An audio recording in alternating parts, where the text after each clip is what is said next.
I did everything right and they indicted me. And I don't know what the I'm doing. Antifa!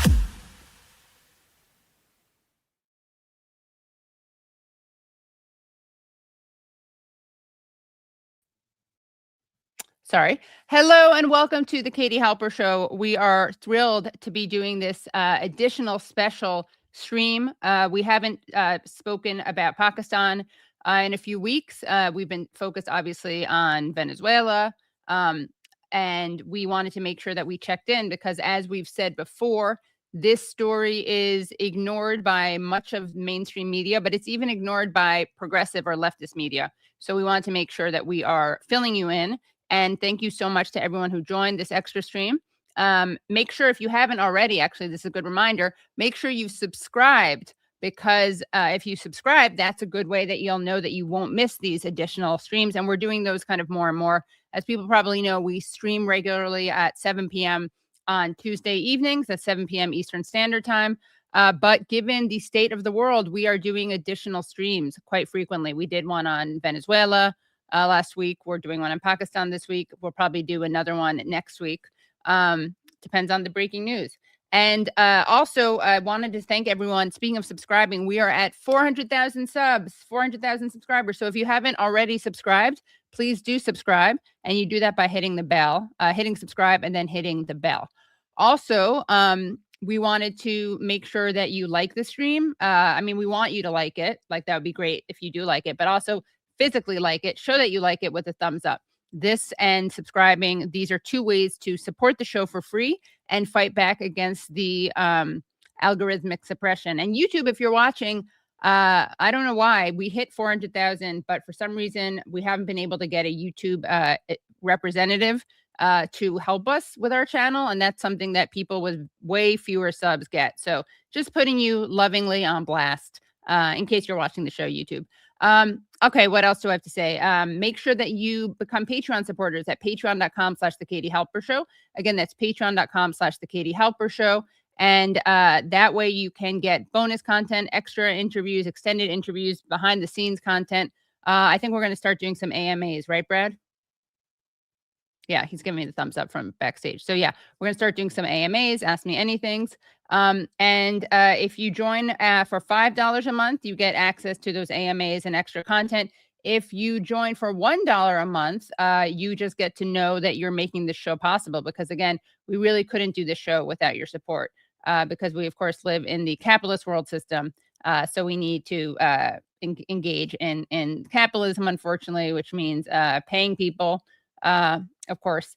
And there's a cost to putting the show together. So enough of my kind of housekeeping stuff. We're going to get into the show today, and it's extremely important. And we have 3 different guests we're going to be bringing on. Our third guest, going in backwards order, in reverse order, is Hasan Ali, who is a journalist who is based in Pakistan. He's from Pakistan. He's based in Pakistan.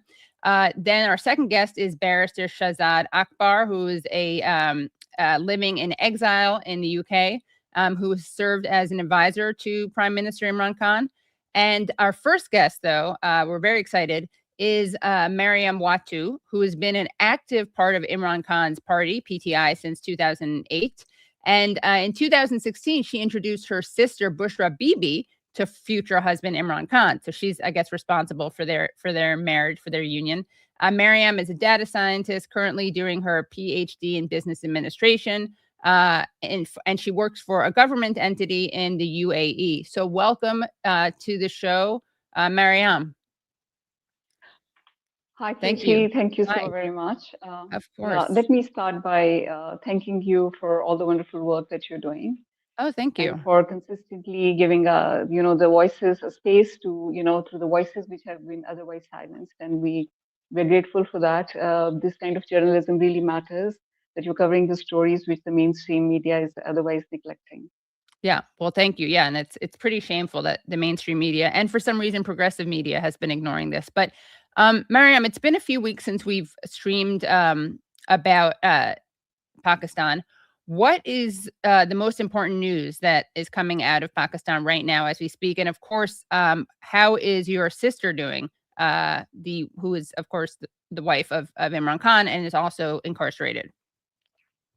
So, Katie, the news is not very good, especially when it comes to Imran Khan or my sister.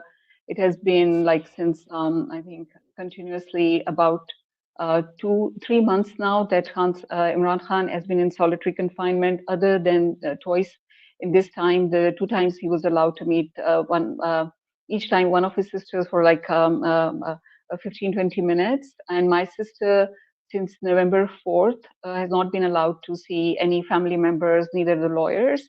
They're both in solitary confinement under inhumane conditions, as you must have also seen the letter from the UN to Pakistan, UN Rapporteur for Against Torture, detailing their conditions of confinement, that they are, against human rights, prisoner rights, and everything. So the news are not really good. You must have also seen the protests that Imran Khan's sisters are regularly hosting outside the jail because they have legal rights to see Imran Khan. My family goes there every Tuesday. This is allowed by law to see the prisoners, but we are not allowed. There is no law, no justice left in Pakistan, very unfortunately. And we've actually interviewed Alima Khan, one of the sisters of Imran Khan, and we spoke to her on a day that she had been doused in chemicals, and other people, of course, other protesters had been exposed to chemicals, and they used water cannons on them. I just in terms of background, I'm just curious, how did you meet Imran Khan, and what was it like when you introduced him to your sister? So, as you said, I've been with the party for since long, since 2008. I was the president, Women Wing in UAE, and then the advisor to the overseas chapters for the MENA region. So I was interacting with Imran Khan on that, and I think it was around, again, as you said, 2016 when I introduced him to my sister for spiritual guidance. At that time, of course, we had no idea that what the future holds in store. So that's how I introduced, and I knew him as a the party leader. Right. And what made you become active in the party? So it was, as you, of course, in USA, there are thousands of Pakistani expatriates. You know that we feel, of course, we are loyal to the countries we live in, but we also have this extreme love for our native country. And that's how, although I was in Canada at the time and I was studying there, I still felt very close to Pakistan. I still do. And that's what and it's all not only about being my native country. It is home to 250 million people. It's also where we know that a lot of work needs to be done in terms of democracy, rule of law, human rights, everything. So not only in Pakistan, I've been active overseas as well when it comes to, like, for example, Palestinian cause and all that. But because Pakistan is my native land, I feel very close to it. Right. And just for people who are tuning in and maybe aren't regular viewers of our special Pakistan streams, I do want to just make sure people are updated and know that on December 22nd, Pakistani court sentenced former Prime Minister Imran Khan and his wife, your sister, Bushra Bibi, to 17 years in a corruption case. So what is your response to the allegations of corruption? So, Katie, if you look at what they're calling as corruption, you will be surprised. They've changed all the laws to even redefine corruption.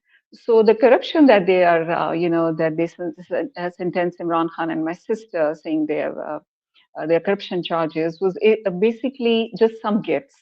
And Imran Khan and my sister legally paid for the gifts.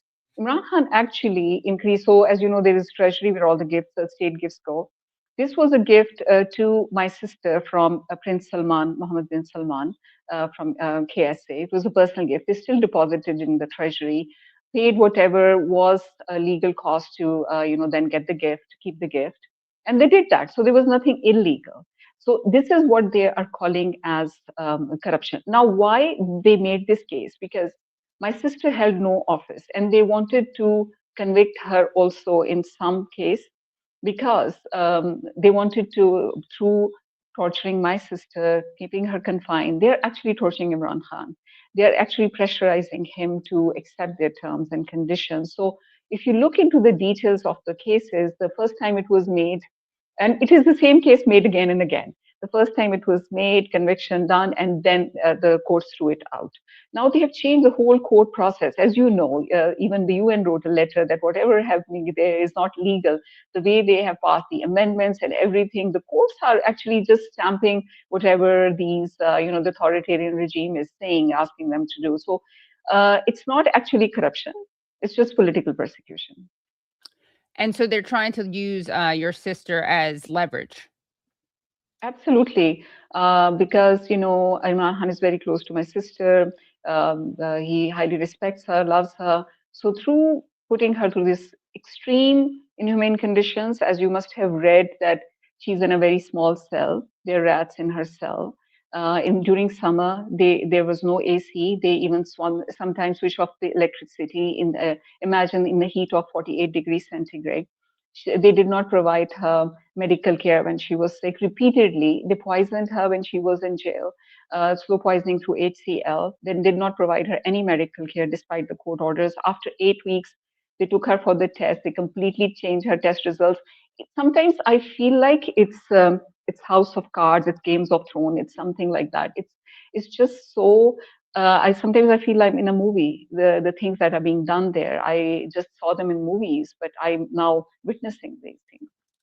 Right. So when is the last time, can you just clarify again when the last time you were able to communicate with your sister was and what kind of communication that was? So when the family goes and sees her, because I'm outside of Pakistan and I've not gone back Right. because of the similar fears. When my family goes to meet her, then they come and they tell me, and I speak for her. So they tell me her conditions, what condition she's in.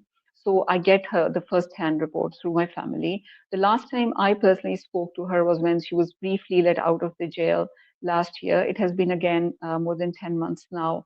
11 months that she's been in jail again. So I spoke to her when she was briefly allowed. She was briefly released from one case, and then they arrested her in the other case. And the cases are similar in nature. As I told you, they're recycling the cases. They're the same cases that they're filing again under different pretexts. Right. So this kind of begs the question of why they are going after Imran Khan. I mean, I understand that, of course, they're using his wife, but why are they going after Imran Khan in the first place? What is who is he threatening? I mean, not threatening, So, for whom is his being giant PM a threat? Yeah. So again, we go back to 2022, and who is he threatening? Nobody really. He wasn't threatening anybody directly. He was working very wholeheartedly, very diligently for Pakistan, for the betterment of Pakistan. If you see all the indicators when he was the prime minister, despite during that time, COVID hit the world, and it was everybody, all the countries were suffering. But despite that, Pakistan GDP was increasing. Pakistan was progressing. If you even look at the COVID deaths and during that Imran Khan's time, they were very limited. So all that was very positive, and Pakistan was progressing. He wasn't threatening anybody directly, but indirectly, I think he was a challenge to the international establishment because he's not a yes boss person. Right. He's a person of his own mind, and he knew that he has the people of Pakistan behind him. So he wasn't a weak prime minister. He knew that he could make tough decisions. He could challenge some international, you can say, powers. He didn't want to challenge, but he could have. He had the strength of character, and he had the strength of people with him. So I think that is why he was a threat. Right. And again, I phrased it a little awkwardly. I don't want anyone to think I'm claiming that he is threatening people. I mean, and as you understand, Maryam, because you responded this way. But again, it's my question was for who sees him as a threat to the powers that be. No, I understand you say that. Understand that. I just want to make sure that everyone in the audience. Yeah, absolutely. I mean, of course, I understand that when you say he's he's not threatening anybody, but we sometimes we don't threat anybody, but they still feel threatened. Right. Exactly. Yeah. And what has your family said about the conditions that your sister is facing?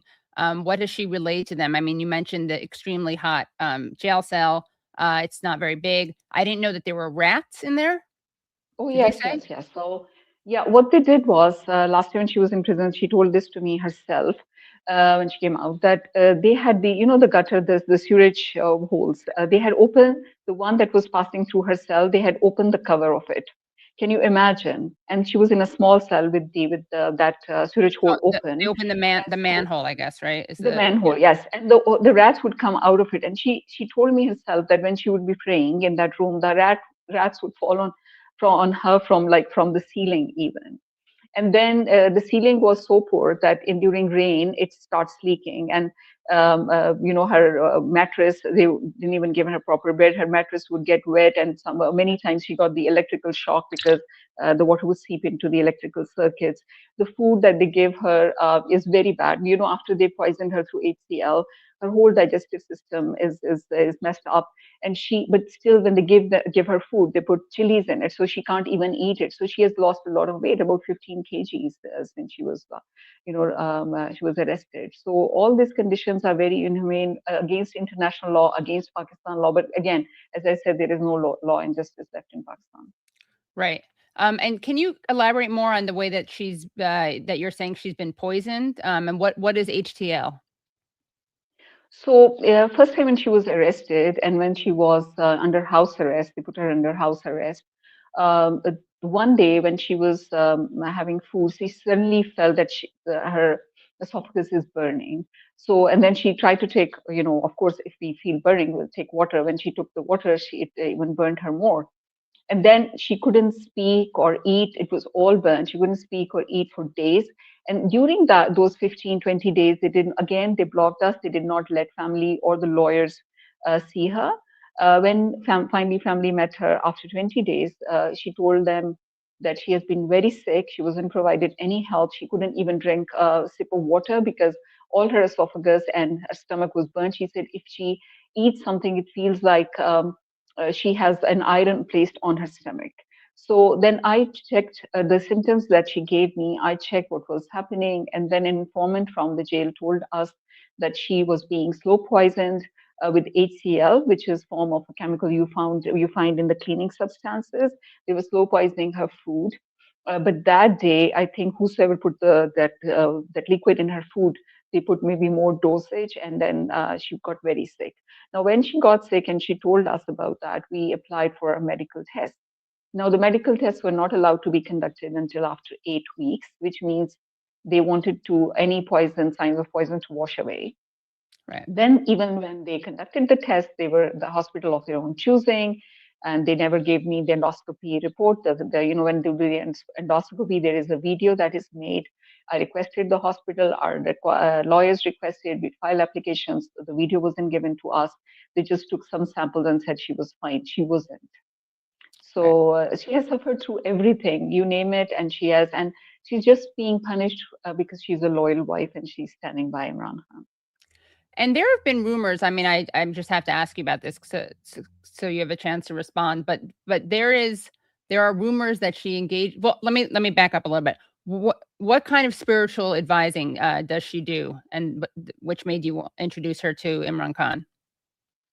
So her knowledge about Islam is very deep, and so she will not, she advises as per the Islamic, you can say, law, the readings, and basically, for example, I'm a believer. I'm a very strong believer.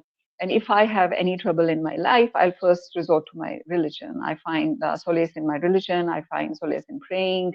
So that is how like, for example, if you talk to her and you tell her that I have these X, Y, and Z problems in my life, she will just narrate to you some passage from Quran and ask you to be patient and, endure. And these are the tests of life, things like that. Things like maybe a psychologist would talk to you about, but it's like, you can say it's an Islamic, it's a faith faith-based psychology, you can say. Okay. That is how she advises. Yes.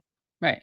Now, there's some rumors, critics of her will say that she practices like black magic. So what is your response to that claim, which I'm sure you've heard, right? Absolutely absurd. Absolutely absurd. Absolutely. I mean, what can I say, Katie? In this day and age, to just mark a woman who is just spiritual and very, devout, to mark her, to label her as conducting magic.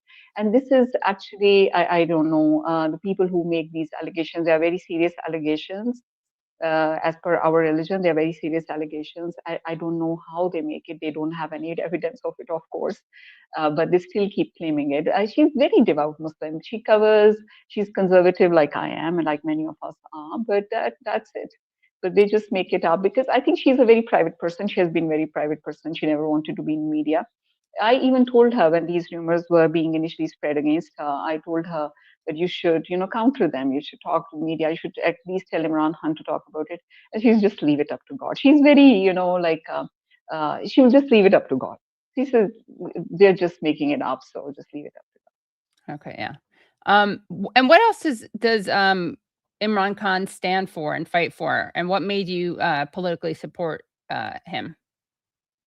So if we look at the other options in Pakistan and if you want to really do something for Pakistan, there is only one name that outshines all other names, and that's Imran Khan.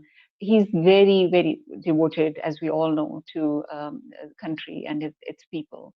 And whatever he's doing and whatever he's suffering at the age of 73 in his tiny jail cell in solitary confinement is only because he wanted to do his best. And he has done his best. All the cancer hospital, the free cancer hospitals, the free universities.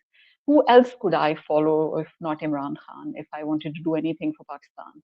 And I still very much believe in him. And I still very much believe in him. Why? Because I know he's very, very dedicated to his country. Now, Not even to his country, Katie. Even even to the world. Like he's the person who will never go for wars. He's the person who will always go for peace. Right, and he's very concerned with other, like with Palestine, for example. Palestine, yes. He's spoken out against that, yeah. And just a reminder, I mean, you said this, but the UN Office of High Commissioner has said that her treatment is abhorrent. So they said, quote, "The state has an obligation to protect Mrs. Khan's health and ensure conditions of detention compatible with human dignity." And then the report says the conditions in which she's being held fall far below minimum international standards. No detainee should be exposed to extreme heat, contaminated food or water, or conditions that aggravate existing medical conditions.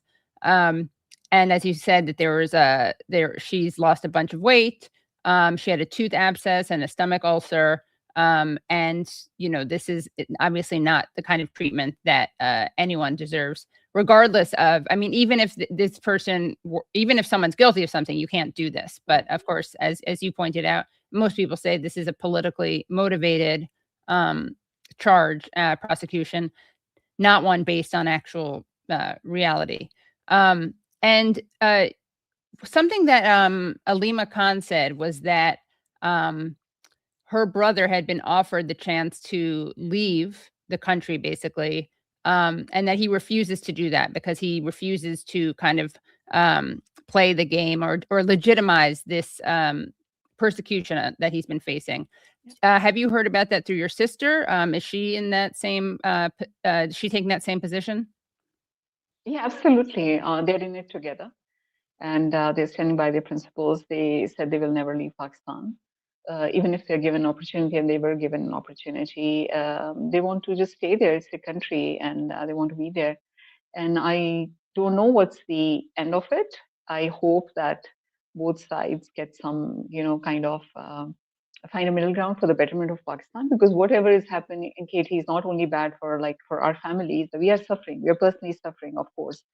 My mom is 80 plus. She misses my sister. She cries almost every day. But on the other hand, she's also very strong, my mom. She says that, like whatever is best, she believes in the test of life, and she's whatever, God will do whatever is best for my sister. But of course, she's 80. I worry about my mom, that she might not be able to see my sister again. So at personal level, yes, we are suffering. But I also know that on the principle level, I will also not ever ask my sister Imran Khan to give up their principles. But I hope, and I just pray that all the parties think about Pakistan and 250 million people and how it is affecting the people. You look at the 45% have gone below the line of poverty during last 3 years since they removed Imran Khan. If they removed Imran Khan and they would have done better for Pakistan, I think people would not be as upset as they are, because they will say they have better options. But Pakistan has gone down in all indicators economically. There is no foreign direct investment, nobody, because there is no political stability. So without Imran Khan, there will be no political stability. There is no future for. I don't see how it will happen. Well, any final things that you want to say for this interview before we bring on our next guest? And this has been very helpful and elucidating. I'm sorry for what your sister's going through. Thank you, Katie. I was thinking for your audience, which is mostly in the USA, and I know you have an international audience too. So how does this story matters? Why does it matter? So I would like to just tell you about the butterfly effect, which we all know that nothing is a small thing. No injustice is a small injustice.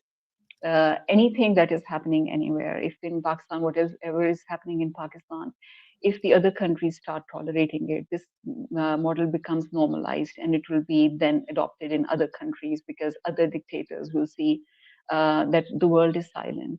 So no injustice is small injustice. And if there is chaos in Pakistan, I hear often the influencers in USA talking about the influx of the immigrants and all that. If these countries do not have chaos, if people have opportunities in their countries, the countries like US will not have to throw out the immigrants, and you will not have need ICE and all that. So no injustice in one part of the world, it impacts every other part of the globe. And this is a story of a woman who is suffering for her husband, all kind of cases against her.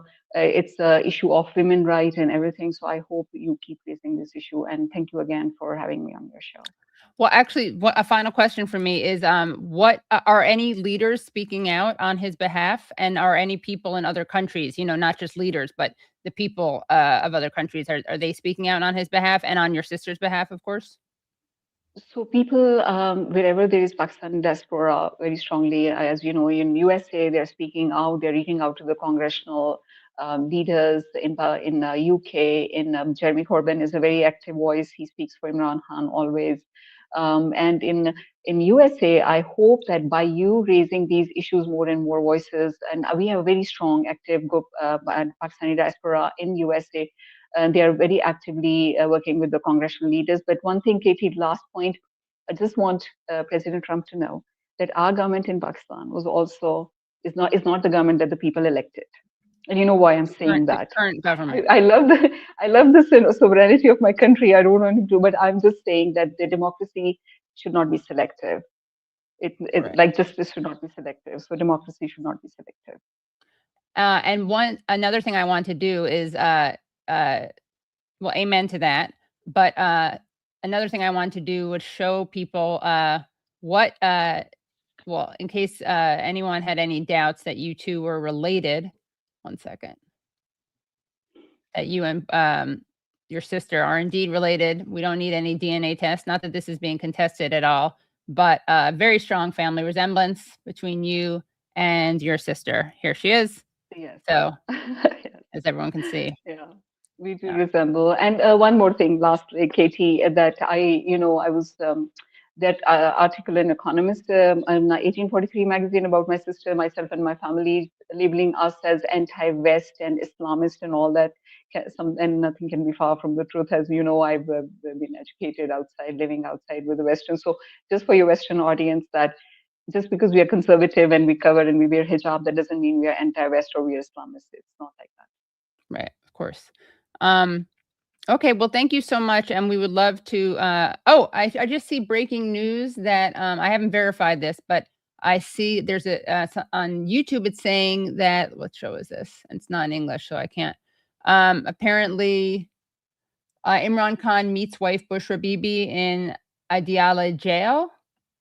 This was last night. They've been saying that they met last night, because yesterday, Tuesday, is the meeting of the family. They did not allow our family to meet. Our family was there. My family, Imran Khan's family, we were all there. They were all there, but they didn't allow them to meet. But then they spread this news that Khan and Bibi met. We don't have any confirmation because, of course, we haven't met them. So unless we meet, we don't have any confirmation of anything. Okay, so you're saying it hasn't been confirmed, but there are claims that they met for 45 minutes. Yes. Okay, got it. In the prison conference room. Okay, well, yeah, we will keep everyone posted, and would love to have you back on the show. And again, our condolences for the way your sister and brother-in-law are being treated. I hope it gets better. Thank you very much, Katie. Thank you so much. Okay, so that was really informative and helpful, and we are going to keep the show going. Let's see, how are we doing? I hate to ask this, but I got to check how we're doing on likes, because that is. Sorry about that. I'm checking in on the likes. Oh, we got good likes in the good number of likes in the horizontal viewing. I'm going to see how you guys in the vertical viewing are doing. Let's take a look at this. We can set up some maybe competition. Just kidding. Vertical views, we got not as good. So guys, you're watching on your phone, you can still give a thumbs up. And again, this is a way to fight back against the suppression, algorithmic suppression. As I pointed out, YouTube has not given us, I mean, I don't mean to sound like spoiled or entitled, but it is custom for YouTube to, when you've reached a certain number of subs, they reach out to you and give you a representative to help you maximize your YouTube exposure. And people with, a quarter of our viewers get those. So I am curious as to why we haven't gotten one. And again, you vertical watchers, you really got to pull your weight because you're at less than half of you have liked, and I'm sure not half of you are hate watching. So, okay, we are going to keep the show going. We have another wonderful guest that we are so excited. And all three guests today are making their Katie Halper Show debut. So we're going to bring on Barrister Shahzad Akbar, who is a Pakistani barrister exiled in the UK. He served as an advisor to Prime Minister Imran Khan on important portfolios such as interior and accountability in the capacity of a federal minister and cabinet. He is also known for his human rights work, particularly representing civilian victims of U.S. drone strikes in Pakistan, which is, of course, extremely important and which we will talk about during our interview. So please welcome to the show, Shahzad Akbar. Hello, how are you? Hi, Katie. Thank you. I'm very well. Thank you so much for joining. And you also have gone through recent personal hardship. You have been the victim of arson. Can you tell us about that before we talk about the larger case against Imran Khan and against you, which, I mean, that's part of it. Yeah, thank you, Katie. I mean, arson is the third attempt on me while I'm in exile. In 2023, I faced an acid attack. There was a targeted acid attack at my house. I opened the door. My 4 or 5 years old daughter was standing behind me, and acid was thrown at me. And my house was already under watch by the authorities, and yet that happened in Britain. And then moving forward, on 24th of December, it was just a day after we have been protesting outside the Pakistani High Commission against Imran Khan's incarceration and solitary confinement. And the very next morning, I was woken up by a ringed bell, and I opened the door, and there's a man standing there, asked my name, and started throwing punches. I was assaulted. It was a serious attack, threat to life, and the police is investigating that attack as a targeted attack. And then while we were relocated by the authorities in Britain under this severe threat, my house was attacked once again on 31st of December in the evening with two men trying to break in and set the house at fire. Due to our neighbors and everyone around, they fled the scene and fire brigades were called, and it was like it was saved from a bigger damage. But while I'm in exile, I'm still relocated by the authorities, and this is what the state of affairs is in Britain right now. Yeah, so this is a quite an international story. How did you avoid the acid that was thrown at you? Well, I didn't avoid it. I took on half of my face. On this side of my face, there are still some marks on my face and the body, because my house was under a watch, and the emergency services were at scene within 3 minutes of incident. Washing and doing the early care helped a little, but it took me about 6 to 8, 9 months to recover from that. Wow. And I assume that this was very traumatic for your daughter. How does one even explain that to a little girl? Well, it's hard to explain, especially when it is happening consistently. And this is the third time they had to witness that, because even on the morning of 24th December, my wife and children were at home and they witnessed what was happening. It took me a while to throw the assailant out of the house, call the authorities. Given that it was Christmas Eve, Christmas Day, it was it was really a trial for all of us, and especially then, since then, I mean, it's hard to explain to my kids why they're not going to school, when will they go to school, and all those details. I mean, there are a lot of details which, because this is an active investigation, I cannot share or divulge at the moment, but it is really a trying time for our family. And I don't mean to hopefully like re-traumatize you, but what did it feel like? Is it very painful? Because I know some acid like can blind people and leave very big scars, which you luckily don't have. But what was the substance? What did it feel like? Well, it was it was harrowing, because it's a burning, because when acid is thrown, although it was a low grade acid, and the intent, it seems, was to maximize blind me and also send a clear message, whoever was ordering this or doing this, because I'm sure the man who did it was just a pawn. Sure. And it's very painful, of course. The instant reaction by me was to instantly start washing my face, and I was told by the doctors later on that that's what actually saved my skin. Because had I waited even like few minutes and let the burning grow, then it would have burned my skin and my eyes. But luckily, as I wear glasses, and I was wearing at that time, so the acid couldn't get into my eyes, because that acid would have clearly blinded me. So yeah. And so again, just going back to, I'm just curious. I don't mean to pry. It's like such a.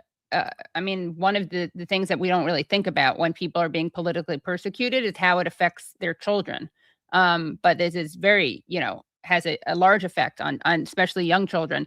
So when you do you explain to your kid? I mean, how do you explain what happened in a way that your children understand?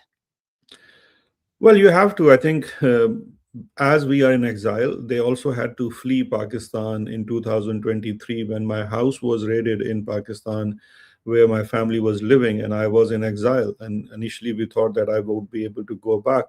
But in post May of 2023, as we all know, what happened in Pakistan, that Pakistani military led government thought they have a license to kill, and they started attacking every PTI or PTI associated's house. Although I was not there, but still my house was attacked. My brother was picked up, kidnapped, tortured, kept in illegal custody for over 100 days.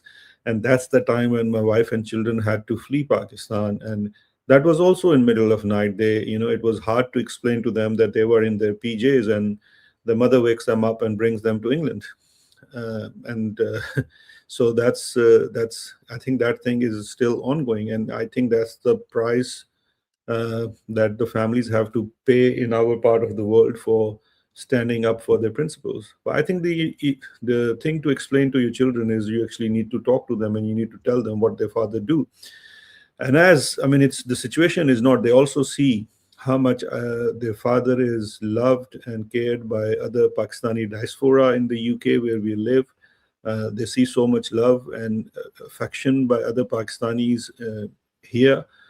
So I think in a way they get to understand that what our father do and what he stands for, and sometimes you have to face these things in life. So I think that's one way of explaining. But still, as a father, you feel that I think you're putting them through way more than an ordinary child.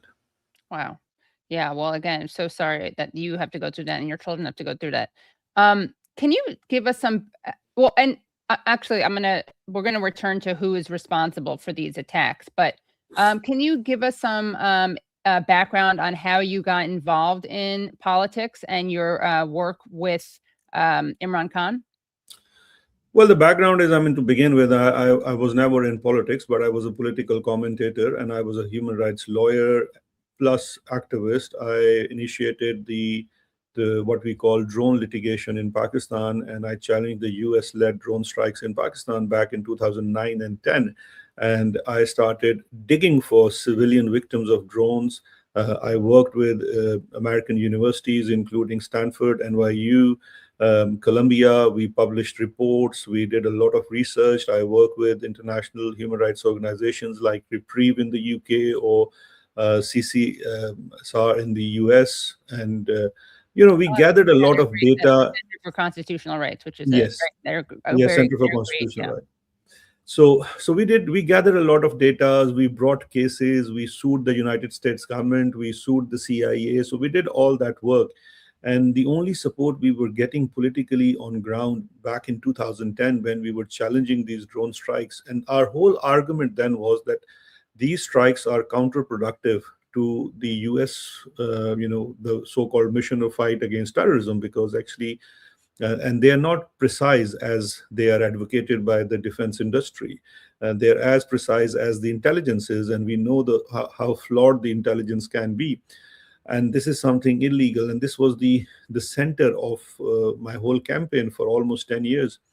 And during this work, the only political leader in Pakistan who was openly opposing the US drone strikes in Pakistan and the human rights violation in the war on terror was Imran Khan. And that was my association from those days with Imran Khan and his ideology. And when in 2018 he became the prime minister, he invited me to head his anti-corruption campaign, because my previous work before the human rights lawyer was a anti-corruption prosecutor, working for the Pakistani government back in the days when I was able to prosecute a lot of high-profile cases, including the Bhuttos and Zardari's cases overseas as well. So that was the reason I was invited, and that's how I joined his cabinet. And I worked for 3.5 years to put the house in order, but I think I failed. And we can get into the reason why I failed. Our people who were being investigated for corruption, they are now prime minister, president, ministers, everything. Well, yeah, please. I mean, I don't want to encourage you to blame yourself, but please explain, can you elaborate on that? Like because it is, of course, important to look at mistakes made in order to figure out how to respond now, how to do things in the future for other people who have faced the kind of persecution that Imran Khan is facing and you faced, but also even to figure out how to kind of recalibrate in the moment. So what, I guess more generally, and then we can zoom in on this other question, but what happened to Imran Khan? Why was he targeted? And then we can talk about kind of perhaps the lessons that you learned from this. I mean, Katie, I talk very openly and frankly about things, and I have no, qualm in admitting that Imran Khan for a bit thought that he and the Pakistani military can work together, and this was the reason behind him working with the then Army Chief Qamar Javed Bajwa. And I think Imran Khan, being an outsider from day one till 2018, because he has never been in government, he had never had power. And he always from the outside realized or thought, and I think he also fell prey to the propaganda that the Pakistani military did so well that they actually hate corruption. And the only reason they intervene every time or every 10 years into the democratic process is because of the corruption of politicians. Now, this is a very interesting scenario. The corruption of politicians is not all made in air. Of course, there is corruption in political system, but the military uses that narrative of anti-corruption to justify them getting into power and into the the whole government setup. So I think this is the realization that came through experience and experiment itself for Imran Khan as well, because while we were working on the whole anti-corruption agenda, because this is what Imran Khan's coming into politics was for, and this is what his party stands for, because that's basically justice and accountability. This is the whole motto of Imran Khan's Pakistan Tehreek-e-Insaf.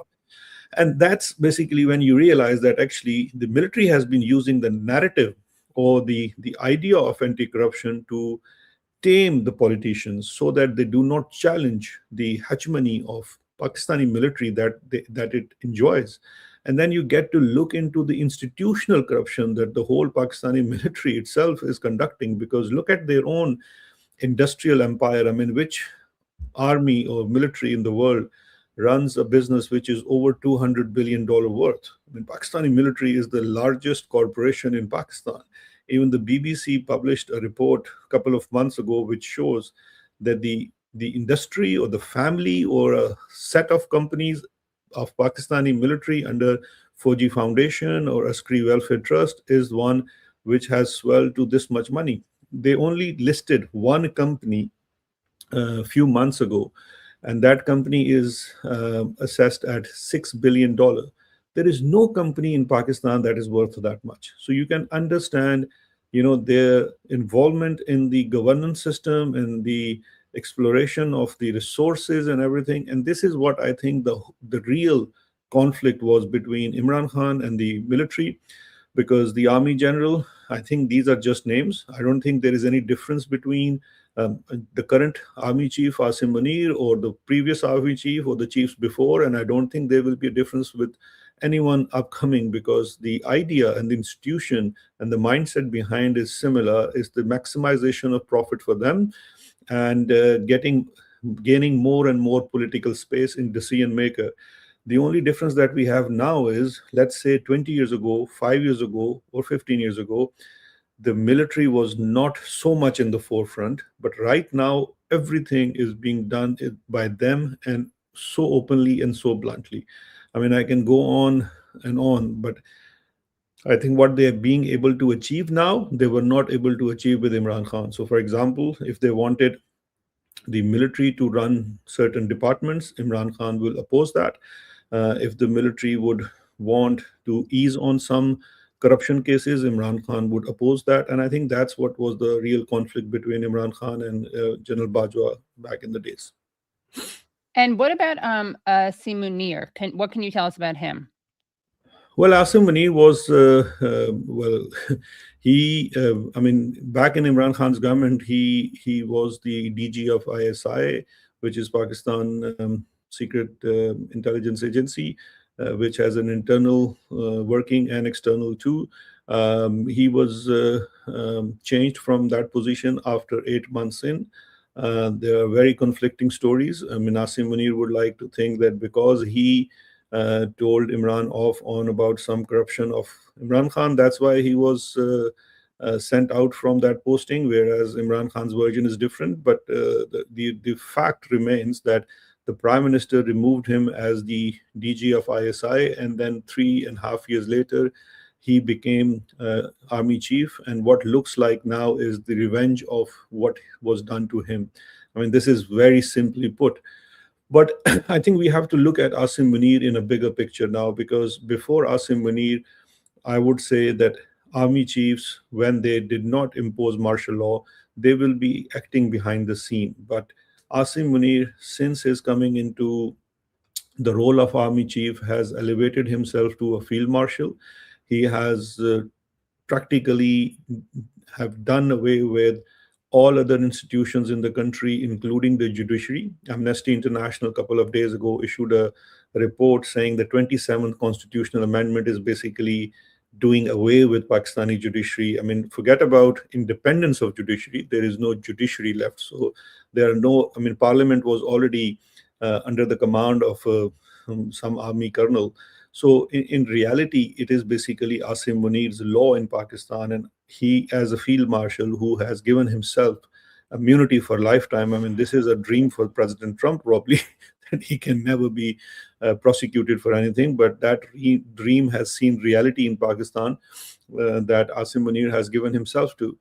and he sits in the decision making of government. The prime minister, the so-called prime minister of Pakistan, publicly announces every second day that he do whatever the field marshal tells him, and so I think that's what Asim Munir is now. He is practically running the country, and he is the judge, he is the jury, and he is the executioner. Yeah, and that's just someone who he actually said about you. Let's see, I have a quote from him. I don't even want to see his face. He said that's that the during a press conference. that's the Director General of Inter-Services Public Relations. So that's one of his general who do not want to see my face, and my face was disfigured about 3 weeks later at my house. I'm Sorry, not. so it wasn't Asim Munir or someone who worked for him who said that? I'm sorry, I thought it was. No. That's the Director General of the propaganda wing. Okay. He's the Goebel of the field marshal. The Goebbels of, yeah, that's pretty scary. So he said, I don't even want to see his face. So that's a compliment, right? When you're hated, you can welcome their hatred. Well, it's a compliment because the day he said that, I got about 40,000 more subscribers to my YouTube channel. So I would invite him to say that time and again, so I actually can go Okay, in yeah. millions. But I mean, that was very encouraging. What is not encouraging and scary is that when I was assaulted 3 weeks later, and the person was aiming just at my face. I'm not pointing any fingers here, but is it a coincidence that both incidents took place at my place? The very next day, I have been protesting outside Pakistani High Commission. Wow. And I would say peacefully. You were also, so you've been persecuted, you've been attacked, you were placed on a no-fly list. There are attempts to extradite you. Yeah. And also your brother was abducted in Pakistan to pressure you to testify against Imran Khan. So what can you tell us about all of these, in addition to the acid attack and the arson, what can you tell us about this larger persecution against you and also against your brother? See, what's happening to me in particular is one specific case, but it's a broader theme of transnational repression, which this current regime seems to be so much in love with. But in my particular case, because the regime is so desperate to get Imran Khan convicted in one solid case where they can tell the world, oh, look, we got him and he is corrupt just as us. I think this is the whole theme of it. And they have gone through almost 200 cases registered against Imran Khan. And every case is not worth a dime. But one particular case they actually have prosecuted and I would say persecuted and convicted him is called the so-called 190 million case. I mean, to be very honest, Katie, that case emanates from United Kingdom. I am living in the United Kingdom. If there was anything about that case in reality, I would not be living here. I will not be working here. I will not be granted visas because I'm not a British national. I'm still Pakistani national, and they've taken away my passport. But I'm being, supported and allowed to live here. So it means, I mean, there's nothing in that case. That case should be an example where, a sum of money was repatriated to Pakistan under a civilian settlement, like a civil settlement, through the British courts as well. But because the regime was so desperate to tarnish Imran Khan's name, they actually ruined their own relationship with Britain. Because today, when we're talking about, we entered into a justice and accountability initiative with United Kingdom in 2018. And that lasted 3 years. And those 3 years, we worked on so many cases together. We did investigations, white collar crimes, repatriation of funds, extradition of people on both sides. Now, since this government has come in and they have started such cases, UK is not cooperating with Pakistan on these matters because they are not very happy because other countries, you do not care who is in power, which political government is in power. When two countries cooperate on especially law enforcement actions or joint investigation, it is done country to country, not as party A is in power, party B is in power. So I think that's the reality of that case. And this is an allegation. They say that Imran Khan benefited someone, but actually the government of Pakistan got benefited. The money was in Supreme Court's account for 4 years. It actually generated a huge sum of profit. which is still there. None of, not even a single penny went into Imran Khan's or my or anyone else's account. It was throughout the time in the Supreme Court account. The Chief Justice of Pakistan at that time accepted that money to be deposited. And then 4 years later, they thought, oh no, we want to prosecute Imran Khan, therefore we will, not accept this money now. And what did they do? They still took that money. So the money is basically now spent on the very same purpose that it was repatriated for. The reality of that persecution or prosecution, whatever you call it, is not dissimilar to all other cases Imran Khan. I mean, they brought the false marriage allegation. It's an allegation which is never heard of. I mean, and that was a really low. And you asked me, Katie, about Asim Munir. I worked with this gentleman, if I can call him, for 8 months when he was DGISI and I was advisor for accountability and interior. No one has in this current system. I still talk to people back home, people who work with him. No one has the courage to tell him what he is doing is just simply wrong. And it's not even, the Pakistani army was actually, liked by generally most of the people in Pakistan. If you do an honest poll today, you will not find many people who will be approving of army's action, and that has happened in last 3 or 4 years. Pakistani army, whenever they actually, moved against democracy, they still had done bit of the groundwork, and they never were this open. Because one particular thing, Katie, in last 4 years, what they've done, and the prime example is Imran Khan. These political sort of behavior against each other were only limited to the person themselves, not to the families. Never the family or children were involved. And this is the first time when women are being incarcerated, family members are being threatened. There are so many stories. The people of the level of federal minister were made to leave politics, or otherwise their daughters will be put to horrible conditions. So these are the kind of, this is the kind of situation people are dealing with in Pakistan. And what it does in the end, it actually opens people's eyes to the growing grip of Pakistani military over Pakistani system. And I think that's not a long lasting strategy. It might be serving one individual general or field marshal, but it will not serve the institution in the longer run. And I think that's something for the institution and for the whole nation to think. If they really want to sustain their hegemony over the system, they cannot be pushing people to the brink. And this is Asim Munir, by the way. Yes. And, what else do we need to know about him? Because I don't think that Americans especially don't really know about his biography and his trajectory. Well, I would say he's promising Americans and President Trump a lot of mines and minerals, but there are no mines and minerals to give, because the place that you have to extract the mines and minerals have been a war zone, and it's a real struggle. And while we were in government, we heard so many stories about finding of some hidden oil or gems, and we were not able to enter that area, because there are two areas which may have those rare earth minerals, is Balochistan and the northwest tribal areas. And both areas are literally they have been warbed for last 3 decades, and there are so many issues within that area with the federal government, involving the rights of the local people and indigenous people. Until those issues are resolved, for any international corporation to explore in that area, it's a very uphill task. Right.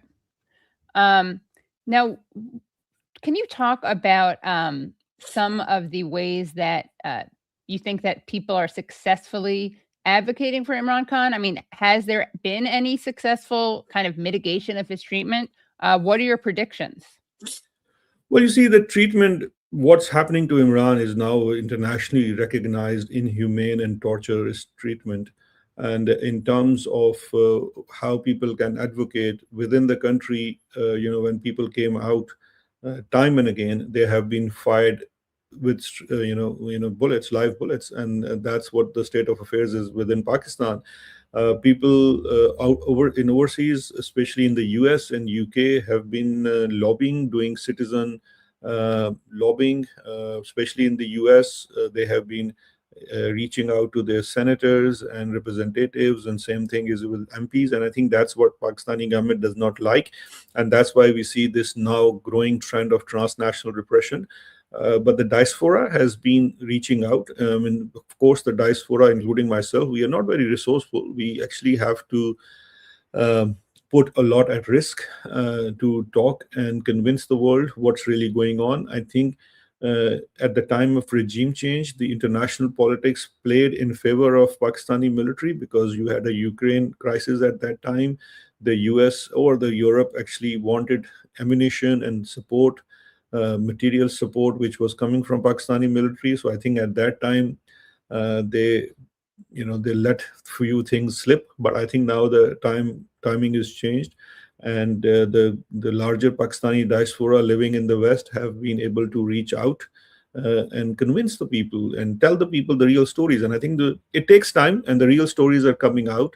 And I think I would urge all those who are working on this issue, including yourselves, uh, you know find stories, find human stories, because this is what my learning is from 10 years of anti-drone work. The only reason, when I started working on drones, I was a consultant for USAID as well, and I lost my my job because of my work. Of But course. one thing I was told by an American diplomat then is that we do not care because we do not hear much on ground.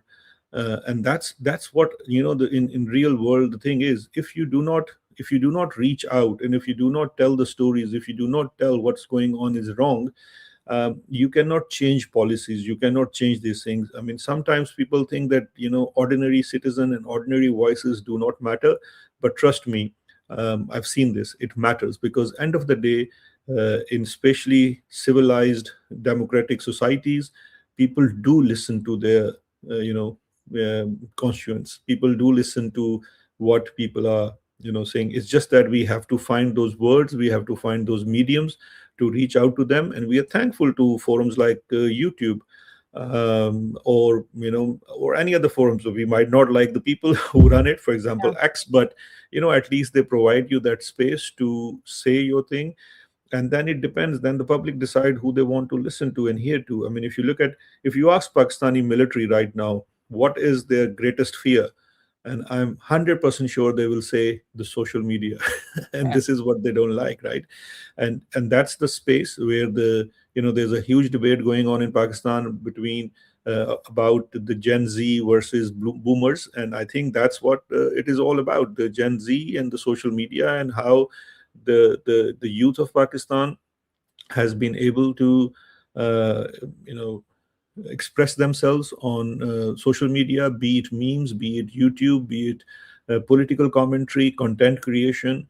Uh, I often call it the new poetry, because someone asked me a while ago that how come PTI is facing so much suppression these days, but we do not see great poets or literature coming Mm. out of this suppression. And I say, well, today's poetry by Gen Z is on Instagram and not on a piece of paper. And this is a new world, and there is new resistance. So I think it's a movement. It might take time, but we are very lucky that I would say that Imran Khan is unlike all those politicians in Pakistan from the past who were able to, who were not able to fight the fight till last breath. And I have worked very closely with Imran. I've known him closely for over 15 years, and I know that he's got that the Pakistanis need. I mean, this is the last hope. I mean, if we really want a true democratic, progressive Pakistan, that is only achievable through Imran and no one else. Because after Imran, we do not see any political leader who has that ability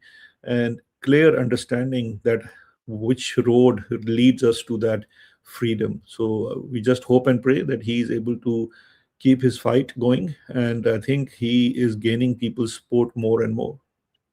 And yeah, and can you talk more about this transnational repression that you just referred to, especially the involvement of the United States and the UK, but more generally, UAE, any other countries, Israel, any other countries that you think need to be called out, I guess. Well, I call it the friendly states. The Pakistan is one of the friendly states of the West. So in US, in UK, if what has been done to me was, if I was a Russian or if I was an Iranian, And if it was my own government doing it, there will be much more uproar against it. Pakistan, because it is a friendly state, so a lot of things don't get to that level. But the form of transnational repression is not just, what happened to me is the crudest form, but it still suppresses people who are overseas in many other forms. For example, a lot of our people who were active on social media in the West, their family members were kidnapped in Pakistan and they were made to delete their social media accounts.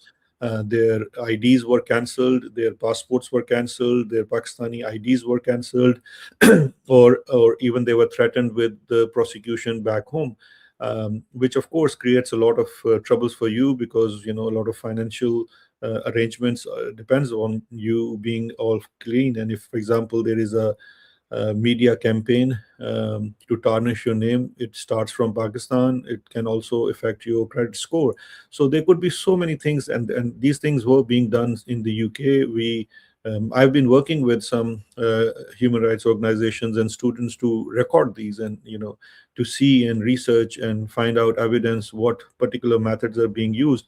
And it seems that Pakistan is not alone. There are many other friendly states in the United Kingdom, for example, including Saudi Arabia, UAE, Oman, India, Sri Lanka, Bangladesh, who are using these. But lately, Pakistan has been really on top of every game. So these are the tricks they're using, and I think the tricks they're using this because the regime is being they're being hurting because of what the diaspora has been able to do here.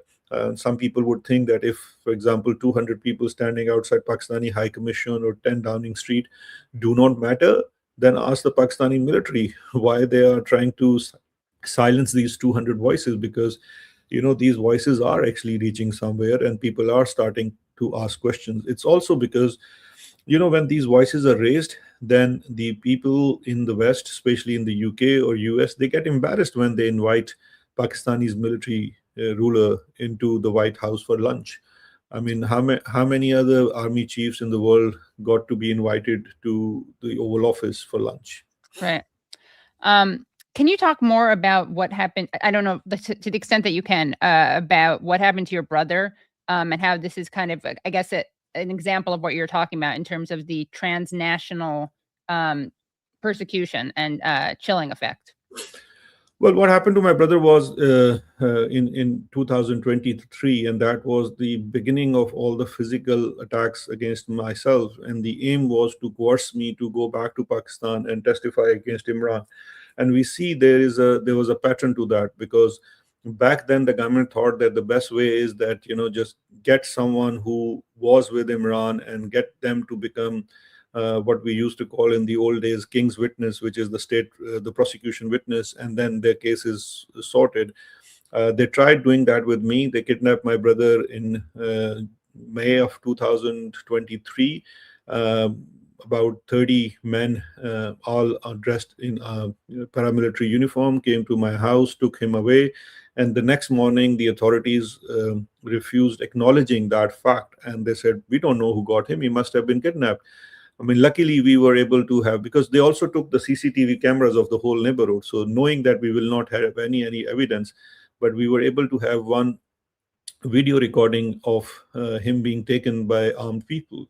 And at that point, and that video was produced 5 days later in High Court in Islamabad. And at that time, the authorities came up with the excuse that these were some abductors who were dressed as the local authority, but not the real one. So they came up with all the excuses, but my brother was kept for almost 100 days. I was living in the UK, and thankfully, because end of the day, I'm a lawyer. So I actually walked into police station here and I said, my brother has been kidnapped and I'm being blackmailed by Pakistani ISI. And this is how a legal case started here in the UK, because there is law in UK that if you are a resident of UK or citizen of UK, I think the law is same in the US as well. And if someone blackmails you, that gives jurisdiction to that local authority. So I produced a 30-page memo for the police saying, you have jurisdiction, you can't refuse it. And of course, they agreed they have jurisdiction.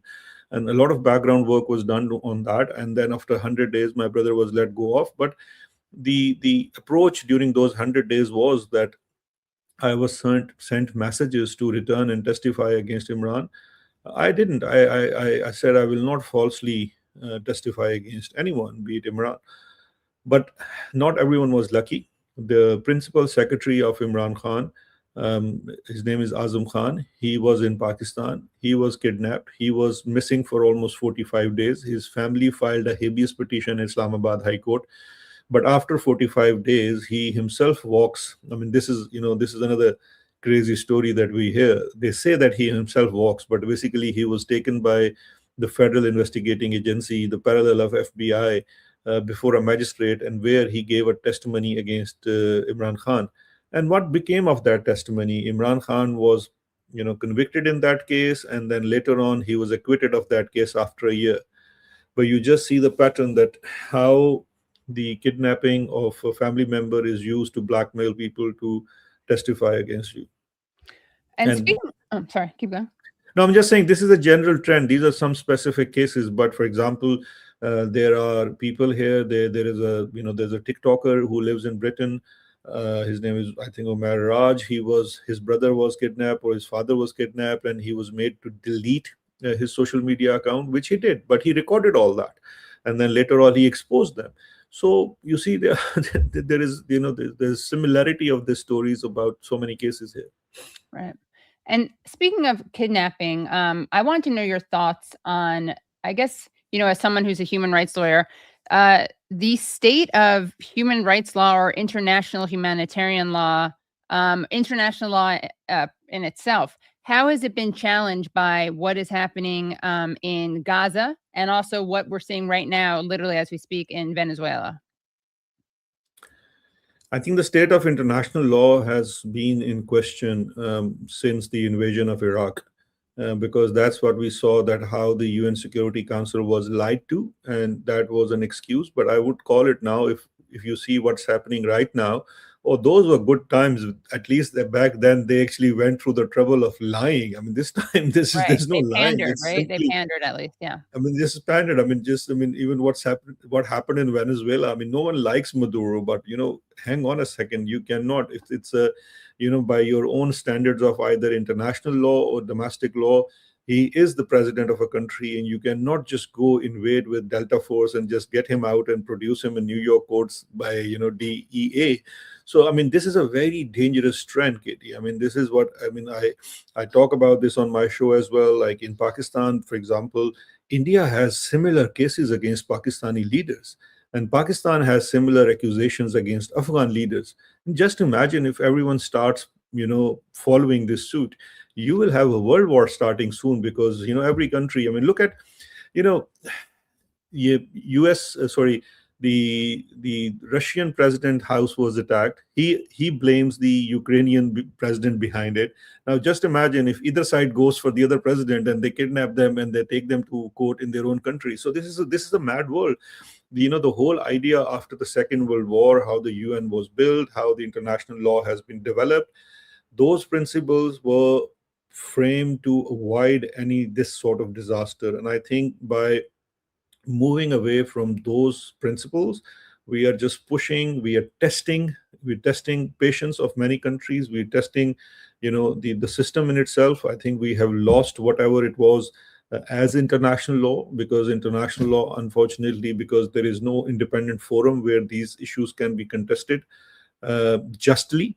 So I think in what's happening in today's unipolar world, international law is the casualty of that, and I don't think there is any international humanitarian law left. Yeah, it is pretty disturbing, and yeah, it is. I mean, I interviewed Vijay Prashad the other day, and we had a little bit of a debate about how much of a departure this is. And I mean, I think that it's a bit more masks off than it has been traditionally, right? Like, as you pointed out, they really tried with Bush to talk about WMDs in Iraq. Here, they're just talking about oil, kind of out in the open. Yep. I mean, just it's not even a week. It's 3 days later, and President Trump is announcing 50 million barrels of oil. Right. And I mean, the joke of it is that American companies will buy and they will give me the money, and then I will decide how I spend it on Venezuelan people. So, for example, if I want to say Venezuelan, I don't care what you like, I'm going to feed you McDonald's. It's that. Right. Wow. Yeah. And anything else that you want to make sure people understand about Imran Khan and kind of his politics? I think people sometimes struggle with how to classify his politics, and maybe maybe we don't need to classify people's politics, but populist, leftist, nationalist. I think for the Western world, there are two things to understand. One is that it does not matter, you rightly said, what his politics is, as long as he's elected by people. Right. This is how the democracy works. You must invest in a free democratic Pakistan, and then let people decide who it is, because the lifespan of a politician is 4 to 5 years, whatever the system is. If he doesn't perform, if he doesn't deliver, people elect a new person. But if you go on cherry picking, saying no, this person actually, we like this person more, then what you're doing is you are undermining the whole process of democracy. And this is how the world which is not West becomes anti-West. So the thoughts, if the US, for example, cares about that, what people think or what other countries think about US, then they should invest more in more democratic values, and invest less in saying, oh, we don't like this person, we will change the regime either by letting the army chief deal with it, or we will send our own Delta Force. But to make few things clear about Imran Khan, he's a very progressive man. He's you see, there is no set system. I mean, there's no left and right. In few things, Imran Khan is very conservative, but in few things he's very liberal. For example, his financial policy, he believes in maximization of wealth, but he also believes in equal distribution of wealth. If you look at 3.5 years of his government, he really favored big businesses to earn profit, but he also stresses on distribution of wealth. So he started this program, EHSAS, which is a social welfare program where the government spends a lot more money. He is the only person in Pakistan history who was able to introduce the health card, the national health insurance, where the government contributes, and then you take the hospitals from government sector into private sector, and it's the insurance industry which is footing the bill. And I've been part and parcel of that process, and the practicality of it was so interesting, because once we were looking into how much it's going to cost for the government to give the universal health insurance to all people in, for example, the province of Punjab. And when we were doing the figures, it turned out it takes less than building a new motorway.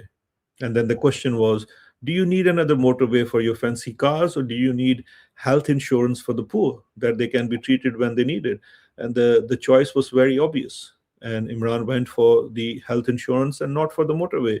So today, if people ask, what did you do in those 3.5 years? He gave free medical cover to every citizen of Punjab, the largest province, 140 million plus people. But yes, he did not make any motorways. Right. And have you been in touch with him? What kind of communication have you been able to have with him, or not able to have with him?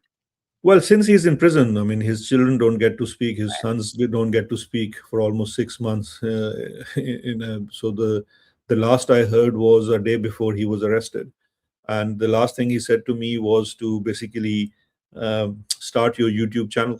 And Right. I always opposed it, and I said, well, that's not for me. But now this is the thing I love most. Wow. And probably I got beaten for. So. Beaten for, yeah. And going back to the question of regime change, do you consider what happened to Imran Khan to be regime change? And what was the role of the West to the extent that there was one, which is a very debated topic? I mean, Katie, I'm a born and bred lawyer, so my mind actually works as on evidence. And if you look at the evidence, that evidence is quite clear. Intercept and Dropsite have done a lot of stories. Those memos are, all out there. But all I would say, I'm not a conspiracy theorist. I don't think that US just went and say, we want to change the regime.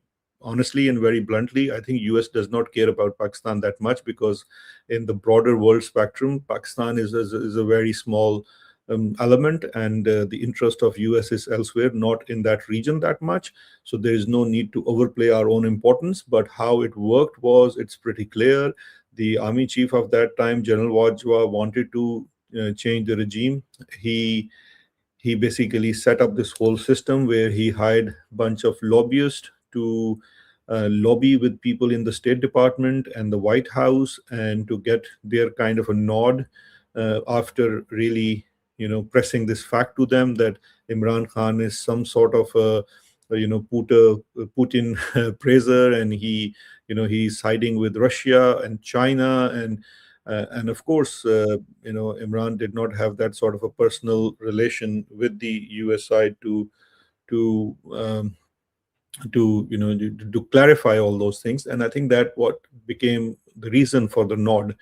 I think that nod came from the U.S. State Department, maybe on a very lower level of the State Department officials, but the real deal was done in Pakistan by Pakistani military and General Bajwa. Great. And let's see, any other comments you want to make about your work as on defending drone strike victims? Because that is something, a lot of people like to think Obama was great on human rights, and then Bush was terrible, Obama was great, Trump was terrible, Biden was great, Trump is terrible. How does your work complicate that narrative? Well, from a Pakistani perspective, they were no different. They all were same. It's just that Obama chose something which was, working for his own politics. So Obama wanted to pull out of Afghanistan. Obama wanted to pull out of larger military operations. So what he gave in return to American establishment was drones. So he gave them a free hand with drones. He put less checks on it. But I think with time, we were able to establish that free hand led to a lot of civilian deaths. And this is how we were able to, get the cessation of drone strikes in Pakistan. There was a lot of, lobbying and work done around that.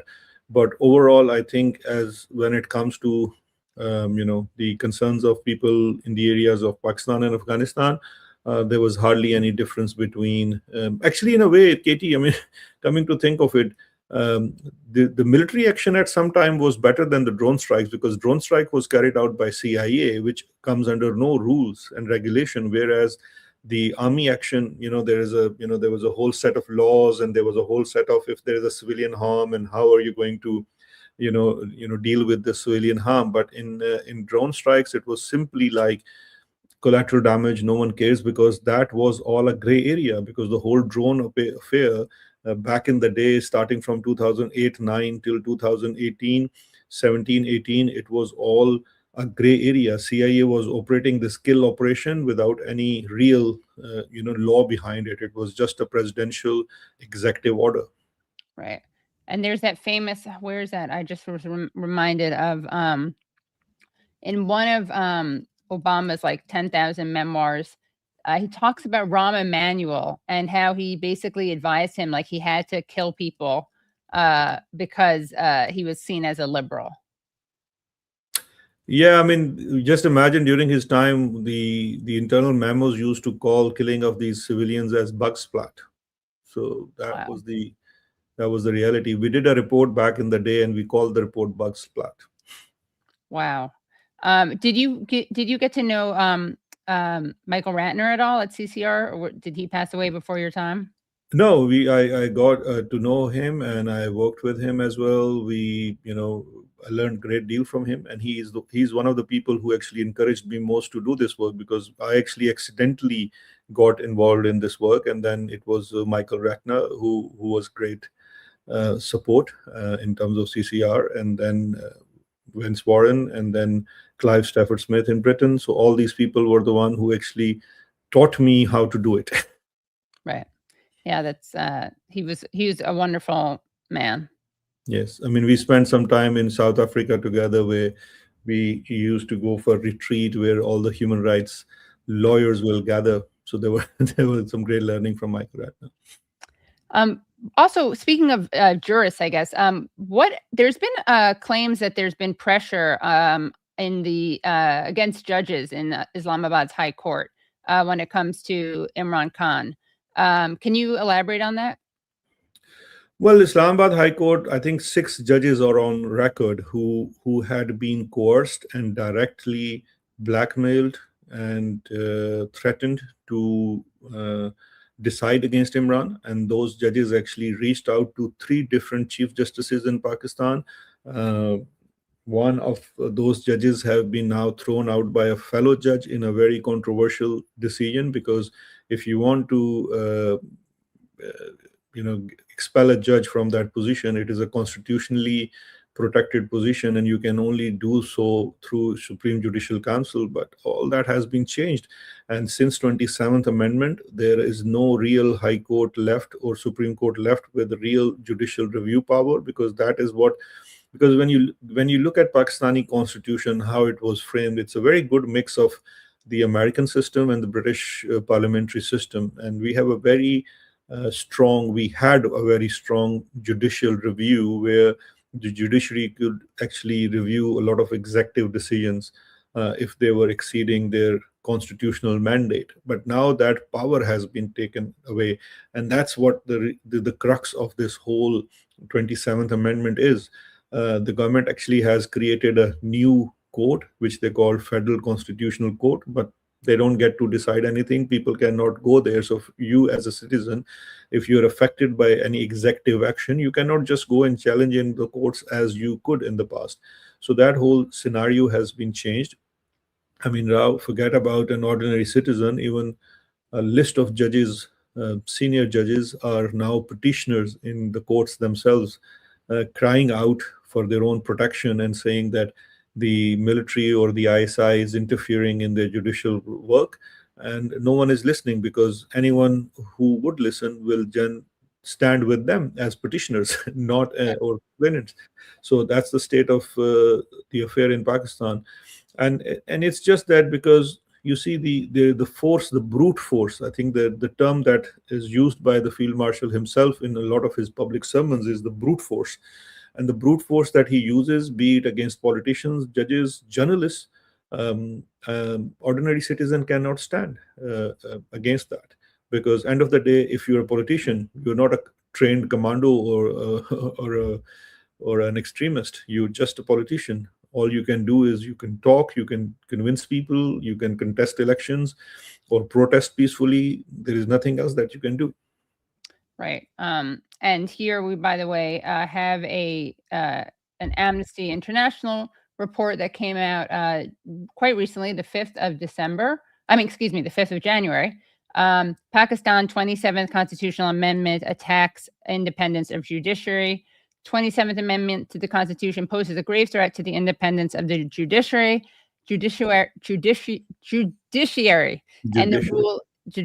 and the rule of law in Pakistan by creating a federal constitutional court that lacks independence, erodes judges' security of tenure, and insulates the president and head of the naval, armed, and air forces from accountability. Despite its far-reaching consequences, the amendment was steamrolled through Parliament with no consultation with civil society and opposition parties. On the day the act became law, 2 senior judges of the Supreme Court resigned in protest. 2 days later, a judge of the Lahore High Court also resigned. So just an example of the international condemnation it's been receiving. And then I wanted to show one. Let's see.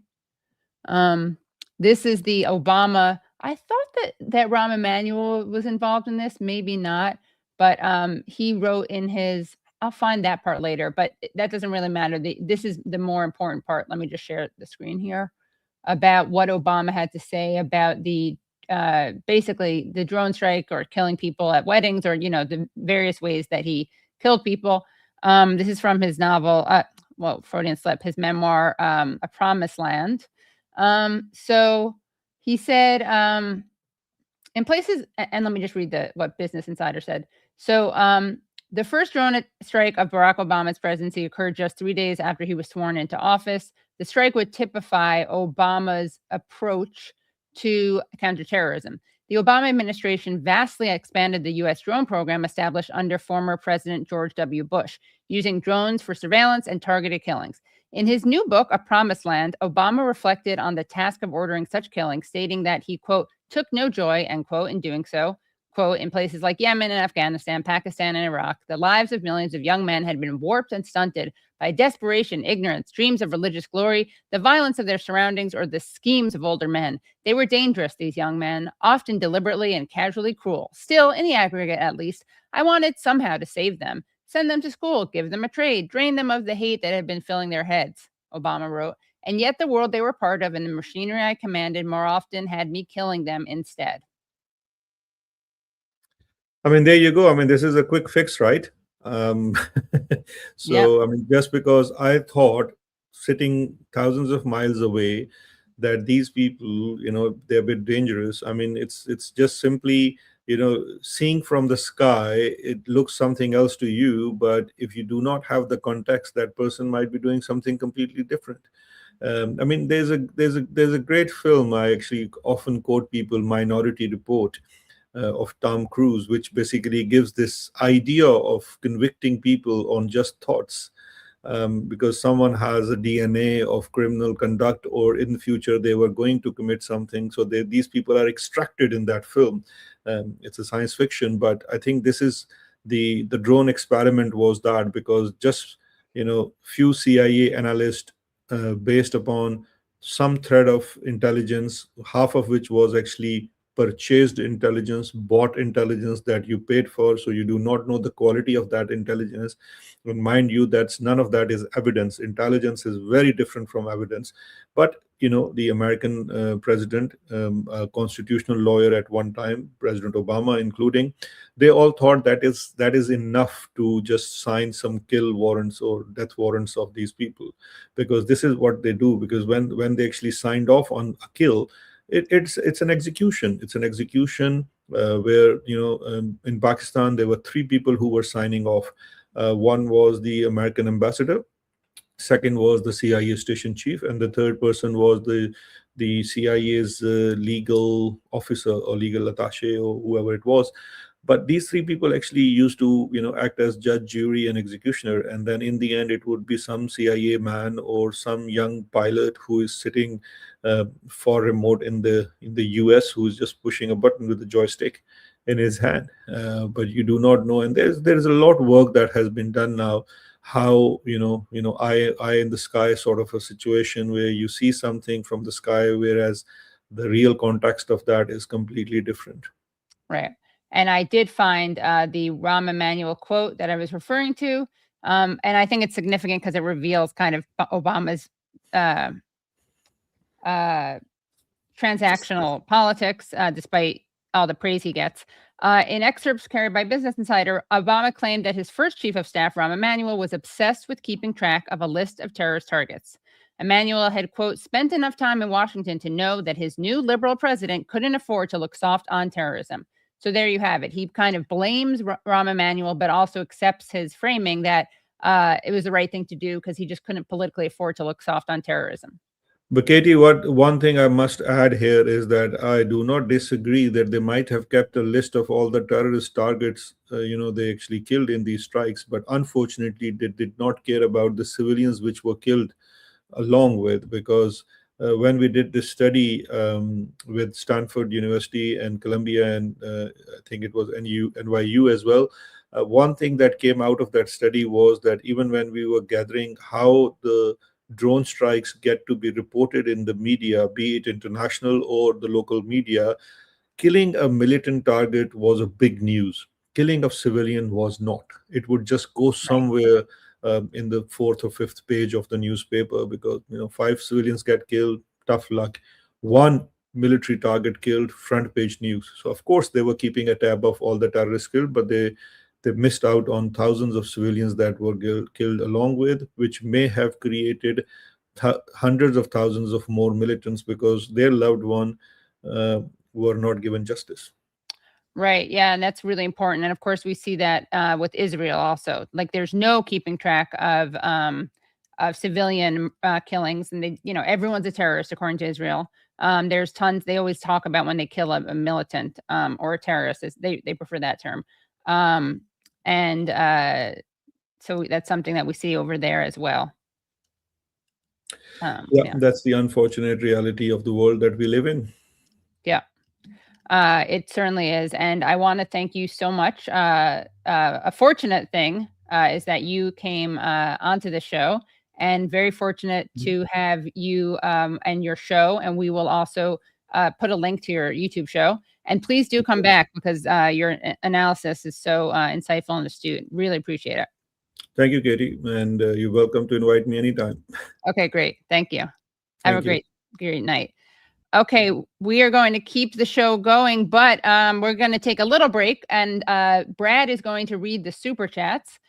Please, if you haven't already, please do like the stream, and then we are going to bring on Hasan Ali, and we're very excited to be talking to a journalist who's going to be joining us actually from Pakistan. So, Brad, take it away with the super. All right, thank you, Katie. Well, we have a bunch of new members, and just to reiterate, this was very exciting. Before we went live today, we did hit the 400,000 subscriber mark, which is awesome. Thank you so much to everyone, so that we can bring all of these very important stories that you otherwise wouldn't be hearing about to all of these people, from our great guests today and yesterday, and all of the other guests that we've had and will be having. But we've got a new member, James Lee, and thank you so much. And Nuamzi, I'm sorry if I'm mispronouncing anyone's name, a super chat from James Lee. Thanks for covering Pakistan, Katie. Imran Khan must be freed. Absolutely. And super sticker from Farzana Nadim. I'm again sorry if I'm butchering the name. And then new member, Miriam, I believe. Wow.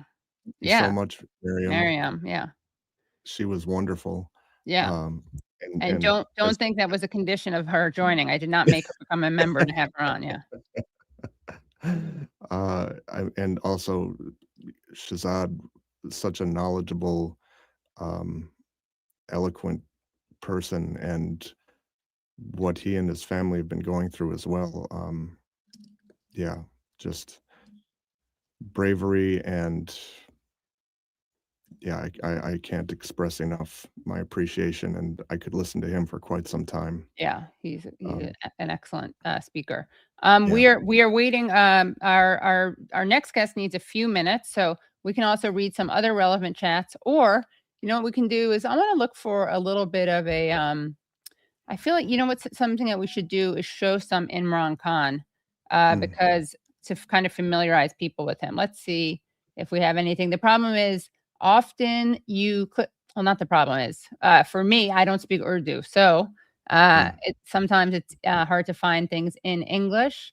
Although he's very fluent in English. We could play a little clip. Let's see if anyone is in the chat has any good English language clips for us to show. Please let me know. This is a communal group effort. Or Nate, if you can help us find any of those, that would be great. In the meantime, let's see, any other good inspiring messages. Congrats on the 400K. Thank you. Shahzad Akbar and many others are paying the price for freedom. We got a little mixed messages. Who's Brad? And then more Brad. Who's Brad? I think that meant who, not who's, but HOI space S, space IS, whatever. Okay. Let's see. Katie Halper, great job. That's so great. What great insight. Katie, people keep covering Pakistan. The world needs to know the truth. Oh, no. Katie, please. I was like, they do. Katie, please keep covering Pakistan. The world needs to know this truth. Thank you so much. Okay, and we are actually ready for our next guest. This is very good. Free Imran Khan, free Maduro and his wife. Yeah, free Imran Khan and his wife, and free Maduro and his wife, because both of them are being locked up. This is nowhere near my best work. So there's that, but the best that I could do in a handful of minutes was regarding the thing that you were speaking about at the very end there, the Minority Report. Oh, There is a Minority Report with Imran Khan and Tom Cruise. oh, nice. I mean, pretty unflattering. I got to Yep. say, I I don't know how it takes effort to find such an unflattering photo of Imran Khan. I swear to you that Brad is not working for a Simanier. No. Yeah. I'm sure right, that I hope no. I hope Maryam isn't watching, or Alima, or any relatives. By the end of the show, we're gonna have a better image of him. I will do better. Yeah. All right, great. Okay, thanks, Brad. So so excited to bring on our final guest of this special stream. And guys, if you haven't already liked the stream, please do like it. Again, it's a way to fight back against algorithmic suppression, which we definitely face. And it's also a great way to spread the word about the show. Again, please subscribe by hitting subscribe and pressing the bell. And if you can, we really, really, really appreciate your Patreon support, because we literally couldn't do the show without it. You can go to patreon.com/The Katie Halper Show. Maybe Brad can put the ticker tape thing on the screen. Patreon.com/The Katie Halper Show. If you join at the $5 level, $5 a month level, you get extra content, extended interviews. If you can't pull that off, we understand, but you can literally just make the show happen by donating $1 a month. Of course, we prefer the $5 a month, but the $1 a month is totally acceptable, and you get to sleep well knowing that you are helping make this show happen. And again, that's patreon.com/The Katie Halper Show. Here we got this at least going on. And really, you do definitely want to subscribe, because you want to do the free subscribing too, so that you never miss one of these extra podcasts that we're doing. Okay, so we are bringing on our next and final guest. Very excited to bring him on. He is someone who covers civil rights, human rights. He has written for The Nation, and he's actually based in Pakistan. He's joining us right now from Pakistan. And apologies, it's so late there. And thank you, given that it's so late there. His reporting, as I said, focuses on civil rights, freedom of speech, and the intersection of culture and political activism. He's been a contributor to The Nation. He's written for Time and Vanity Fair. He's worked as a journalist on 3 different continents. And we are going to hear what he has to say about, also, speaking of his internationalism, he holds a bachelor's degree from the University of Oxford and a master's degree from Columbia University in the city of New York. So let us bring on this very international man of, if not mystery, journalism, Hasan Ali. Hi, Hasan. Thank you so much for joining. Thanks. That was the most intriguing way someone has introduced me for quite some time. So I like to be known as an international man of mystery. There's a bit of panache about it. So thanks for having me. Thanks for having me on. I'm a big fan of yours, Katie. Oh, thank you. And shout out to the great, although he hates getting an attention, but I'm going to give a shout out to the great Shuja Haider for reminding me, because I've read your work before, but he saw that I was covering Pakistan, and he was very excited at the prospect of having you on. You, of course, have covered this for The Nation, where the great Shuja Haider is an editor. And Shuja, if you're watching, hello. And if not, it's more likely that Shuja's relatives will be watching. Not that Shuja's not a fan, but I happen to know some of his relatives like this show. So hi to the Haider family if you're watching. This is a great man. He's my longtime editor at The Nation. So very good guy. Yeah, and very funny also. Absolutely. Really great sense of humor. Absolutely. So give us a sense, Hasan, of what is happening right now, like as we speak. What is the atmosphere like in Pakistan? What is happening on the ground? Okay. So there's no systematic way of answering that question. Sure. Obviously, it's all anecdotal, right? So I can only really share my impressions with you. So apologies if this isn't, 100% accurate. I can only give you my sense. Well, after this, we're going to check with every Pakistani citizen to see how you did. Yeah. Okay, sure. Well, look, if you'd asked me this question a year ago, I would have described the atmosphere in Pakistan as cataclysmic. That's the word I would have used. in November 2024, Imran Khan supporters basically launched a protest, which was called the Do or Die protest, in which they were, essentially demanding his release from prison. And they protested in downtown Islamabad and were shot at by their own security forces, who used live ammunition and killed a bunch of people and injured many others. Now, the government denies that this happened, but we've seen some pretty credible reporting that convinces me anyway. There's reasonable reporting that state officials were trying to falsify medical records, for instance, were going to the hospitals and trying to confiscate records of patients that had been brought in, many who had suffered from gunshot wounds.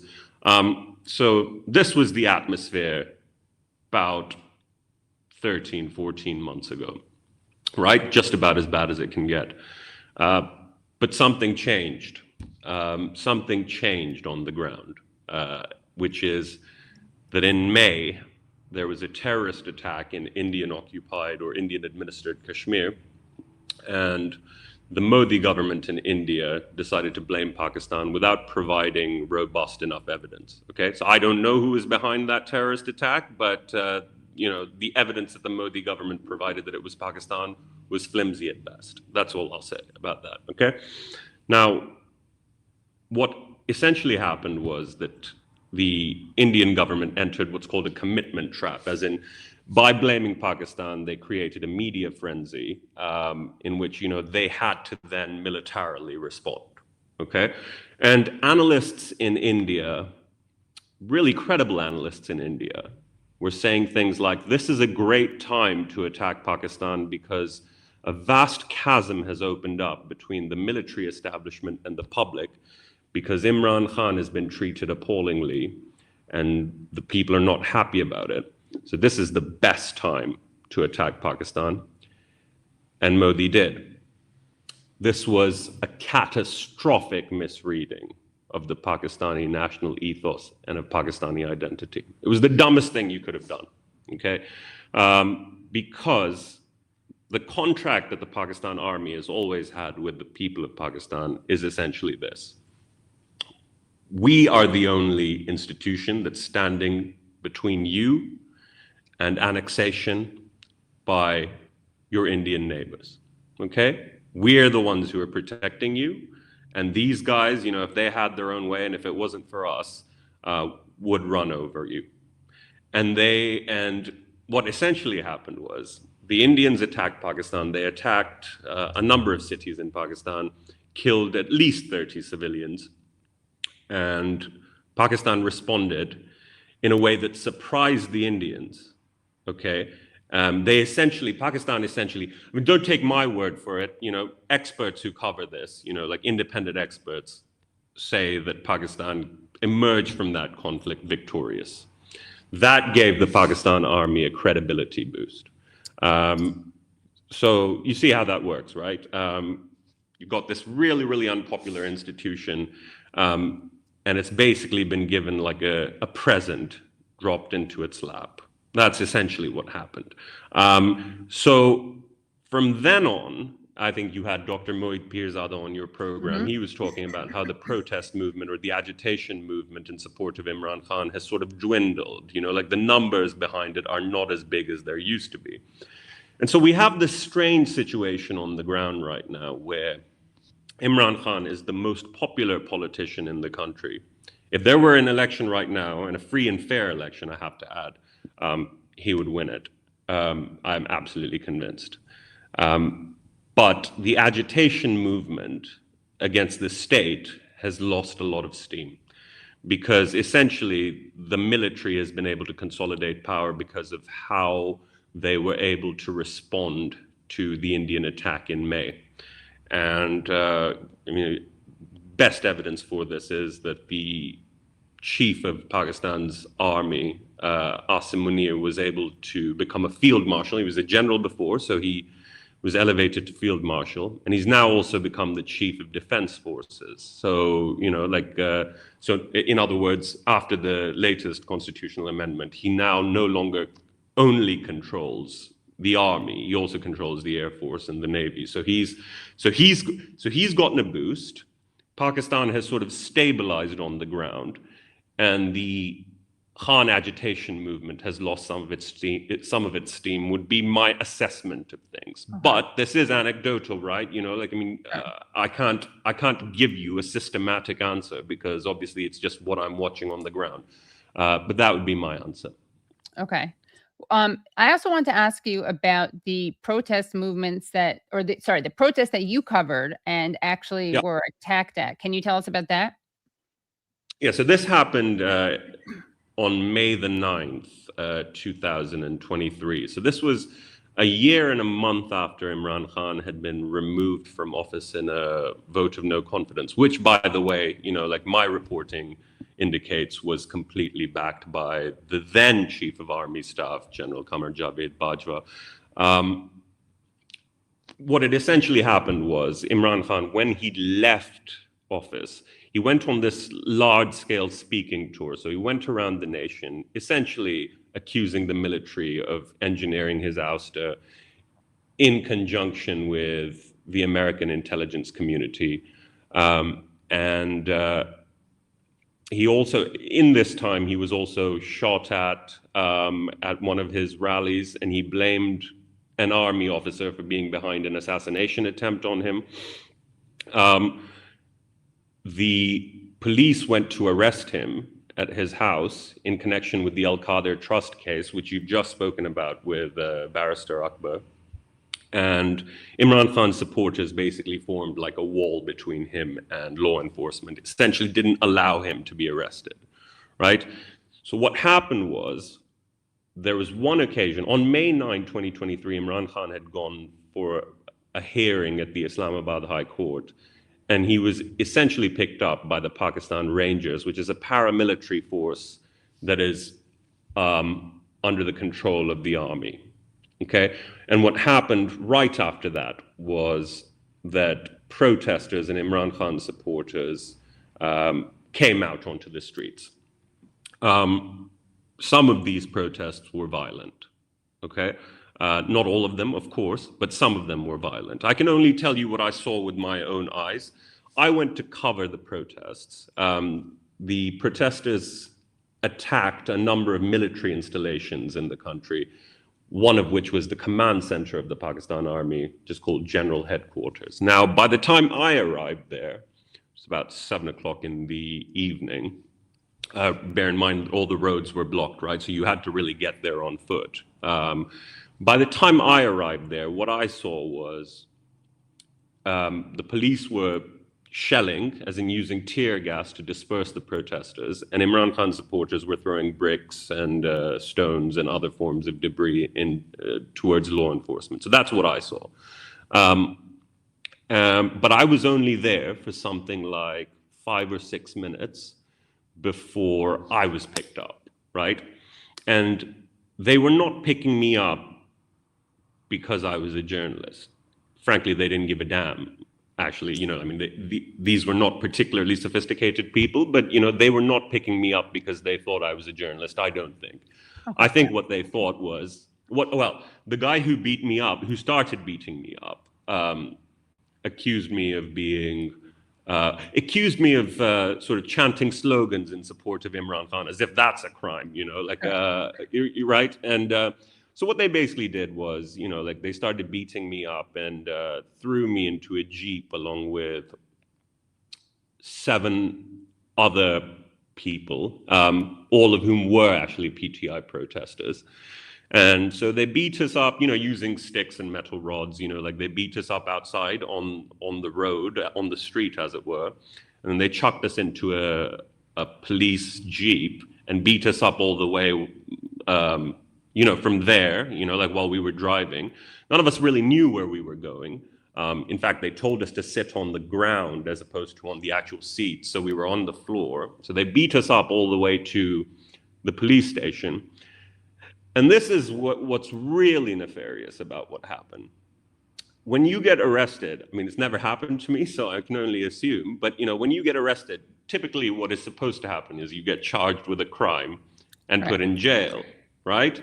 That's not what happened to me. And that's not what happened to the people I was being taken with. What happened instead was we got taken to the second floor of the police station into a room that they usually reserve for on-duty policemen who are staying overnight, right? Guys who are on call. And they just locked us up there under the care of a custodian, and they didn't charge us with anything. And they basically, having confiscated all our belongings, essentially disappeared us. Does that make sense? So it was an abduction where we went missing, like as in, I know this because when my parents turned up to pick me up at the station, they denied all knowledge. They were like, I have no idea who this person is that you're speaking about. We didn't pick anyone up. We haven't arrested anyone. Problem is that when they had arrested or when they picked me up, I had a second phone, like a burner, which is about this small, and I'd sort of hidden it in my sock, okay? And was able to send a couple of text messages to my parents, basically saying, oh, well, I'm at this police station and, they will deny that I'm here, but, I'm here on the second floor. Wow. Once they found out, however, that I was a journalist, you see, I've been covering Pakistan for several years now, okay? So there were plenty of members of the government who actually had been interviewed by me, and they were just like, oh, this is gonna be bad, So I was released, okay? After being in lockup for, I guess, 4 or 5, 6 hours. I can't actually, it's a bit blurry, I can't remember it that well. I remember distinctly that my hands looked like eggplants, from the beating that I'd taken, it's exactly that color, yeah. But you actually don't feel the pain at the time, that comes later, you wake up in the middle of the night, when the adrenaline is worn off, and then you realize what's really happened to you. But in those 5 or 6 hours that I was in the lockup, I got actually to talk to the protesters who were Imran Khan activists, who were with me. And these were young people who'd been really enthused by Imran Khan's message, and they were essentially coming out to demand his release. And they were disappointed. That's what I remember them saying. They were basically like, what they thought they were going to do is apply so much street pressure that it was going to force the authorities essentially to release Imran Khan. That they were essentially going to prevail on the state. But in fact, the numbers weren't large enough to do that. And this gave the military the pretense or the excuse to crack down massively against Imran Khan and his party, okay? So they basically painted it as a sort of January the 6th type situation where the state's writ had been challenged, where, the equivalent of the Pentagon had been attacked, and, it was, all bets were off, So there's something called geofencing, which is basically the law enforcement know all of the mobile phones that are in a given area at a given point in time, right? And they pretty much picked up every person whose phone number was in that area. They didn't ask questions, right? So they asked questions later. They picked everyone up, and they went after Imran Khan's party like hell for leather, no compromises. Pretty much every single person in that party was picked up within the next 2 or 3 days. Now, let me just tell you a little bit about what happened the next morning, right? Having spent 5 or 6 hours, I would say, with these PTI activists, as I was leaving, as I was being released, I basically promised them that I would come the next day with a lawyer. Okay. So I said, look, not really one of you guys, I don't support Imran Khan and never have. However, I will come with legal counsel to get you guys released because your rights are being abused. Okay. You can't just be disappeared without charge. So I'm going to turn up tomorrow with a lawyer. And I did. And when the lawyer came to the police station, guess what the same officer on duty told her? oh, we haven't picked anyone up. There's no one here, you know, right? And there's no one here. You know, I don't know what you're talking about. You know, like, I mean, you can go and look in the jails. There's no one here, you know, because the jails are on the ground floor, right? You know, like there's one person there. We haven't picked anyone up. And then I turned up, and he was like, "Oh man, haven't you had enough?" You know, like, I mean, you know, like, why are you here again? You know, like, I mean, we thought we'd gotten rid of you last night. You know, you got away with, you know, you ended up getting away with it. You know, like, you're fine. You went home. You know, why are you here again? Right. And I was like, they're up there. They're all up there. And you know what they did? The police locked us up in a room, got the prisoners who were up there, and had them transported to another facility, and then opened the doors and let us out. Wow. Okay, so that's what happened on that day. I mean, you were asking me about that particular day. Honestly, I think I got off pretty easy. Consider, you know, all things considered. If I hadn't had that tiny phone in my sock, I would have been in there for 4 or 5 months, I'm sure. You know, but that's what happened. That's what I remember of that day. How much does it matter? Sorry that you experienced that, first of all, but how much does it matter that you were a journalist for foreign outlets and that you have, you know, I don't know how to say this without sounding problematic, but given, you know, like No, I understand what you're asking me. Yeah, and you speak English with like a British accent, right? Like that, I mean, I think it was instrumental, but more because. More because I think what got me out were two things. One, that I had visibility with the current government, so I'd interviewed them on a number of occasions. You know, members, you know, like fairly senior members in that government, in the government at the time. That was one part of it. The second part of it, obviously, was that I was working for foreign outlets. And then the third part of it was that my own reporting was quite critical of Imran Khan, right? Yeah. So if you took maybe the last bit away, you know, if my reporting had been, say, I mean, there are plenty of people who speak English, you know, with posh accents, who are supportive of Imran Khan, who might not have, you know, like, who might not have fared so well. But because I was essentially a critic of Imran Khan, it just became very clear to anyone that, you know, that they'd made a mistake, that you know, like, that this was not supposed to happen. Right. Interestingly enough, and of course, you know, they're afraid of the blowback, right? You know, like, what's going to happen if you pick up a journalist who writes for the foreign press, and brutalize him and abduct him, and he sees all this stuff? Well, he's going to write a piece about it, isn't he? Right. You know? So and that doesn't go down well, and people will read that piece in America and the UK and all of these places. But you know, the one thing that I still haven't figured out about that entire episode is why there were so few local journalists there. Okay. Pakistan is one of the most vibrant media environments in the world. You know, there are some, I mean, you know, how many cable news channels does the US have? I mean, back in my day when I used to live there were what, 4, 5? Pakistan has like 100, you know. There are more journalists in Pakistan than anywhere I've ever lived, and I've been around. And yet, there were very few people from local media there, which makes me think they'd been tipped off. Like, they'd been told, you know, this is a no-go zone. Don't turn up here because the operation that's going to happen here is, you know, like, is going to be a brutal one. Obviously, I was not given the memo, although I would have turned up anyway.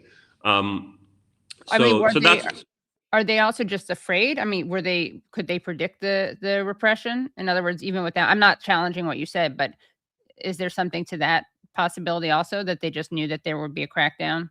So out of self-interest? I guess so. As I say, it's a mystery to me, right? Like, I mean, I don't really know, but I distinctly remember, because we all know each other, right? Like, I mean, we cover the assembly together, you know, like we're milling around the Supreme Court. I didn't recognize anyone there. Like, the only people I saw there were law enforcement and activists, and PTI supporters, and there were no other journalists that I can remember. And I don't know why that is, because I had gone there primarily because what we were watching on social media made it seem like there was some kind of revolution going on, right? And where do you want to be when something like that's happening? You're going to be on the spot, right? But I didn't see anyone there. Interesting. Yeah, I'm sure there were people there, but I mean, I didn't see anyone. Right. So that's what I remember from that day. Well, Hasan, you are someone who, as you've said multiple times during this interview, you are critical of Khan, and you've been critical of him. You're also very clearly opposed to his treatment. I mean, those things are not a contradiction, right? Talk about why you're critical of him, what your criticisms of him have been, and also why you maintain that, despite whatever criticisms, he was the legitimately elected prime minister, and why you oppose his treatment. Yeah, so in a sense, it doesn't really matter what I think, right, Katie? Because at the end of the day, this is the legitimate prime minister of Pakistan. So I may not like him and I may not be his supporter, but he won the election in 2024. That much is abundantly clear. And he would be the prime minister right now, were it not for the fact that the results were changed. Okay, that's abundantly clear to me. So that's the first part. The second thing that I have to say is what is happening to the man is appalling, and what is happening to members of his party is utterly appalling. Okay, can I just give you like a small example? Yeah, of right? course. One of his information secretaries, a guy called Ahmed Janjua, wonderful gentleman, the sort of man that if you heard, Katie, that he'd swatted a fly, you'd be like, oh, that doesn't seem like him, He was arrested, and in the charge sheet that they wrote against him, they accused him of being in possession of a near industrial quantity of explosives, as if this was Agamemnon about to attack windy Troy. You know what I mean? And it's just kind of like, this sort of stuff is just appalling. You're just kind of like, what is going on? I mean, so there's that part. There are other members there are other members of his party who've been forced to defect. I mean, you heard Shahzad Akbar's story, about what happened to his family members. And then to him, he had acid thrown in his face. Yeah. Right, absolutely. And then there's the Imran Khan story as well, what's happening to him. I mean, my latest information, and this may be wrong, but what sources have told me is that he is in a death cell. He's in a room that's bitterly cold. There's no bed. There's in fact a concrete slab in lieu of a bed. This man's 73 years old, and he was the former prime minister of Pakistan. So, the guy deserves some respect. In fact, a hardened criminal deserves more respect, in the way that they're incarcerated. So what's happening to the guy is utterly appalling. What's happening to his party is utterly appalling. And I do believe, from everything that I've seen, that he is the legitimate prime minister of Pakistan. Okay, so these are the things that I have to just put out there, just as like kind of a caveat, right? I've never been a fan.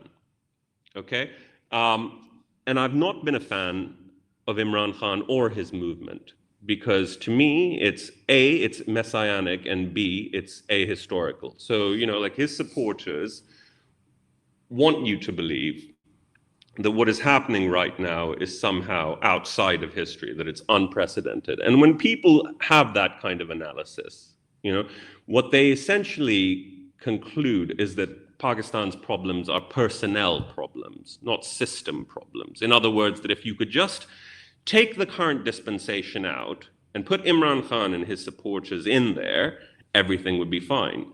But this is not the case, okay? It's the system in Pakistan that's broken. And this is just the latest incarnation of that system.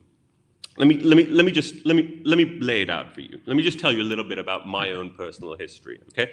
Pakistan's about 78 years old, okay? It gained its independence in August 1947. When my grandfather was in his 20s, about 500 yards from where I'm sitting right now, he watched the first prime minister of Pakistan get assassinated, okay? about 500 yards from where I'm sitting right now.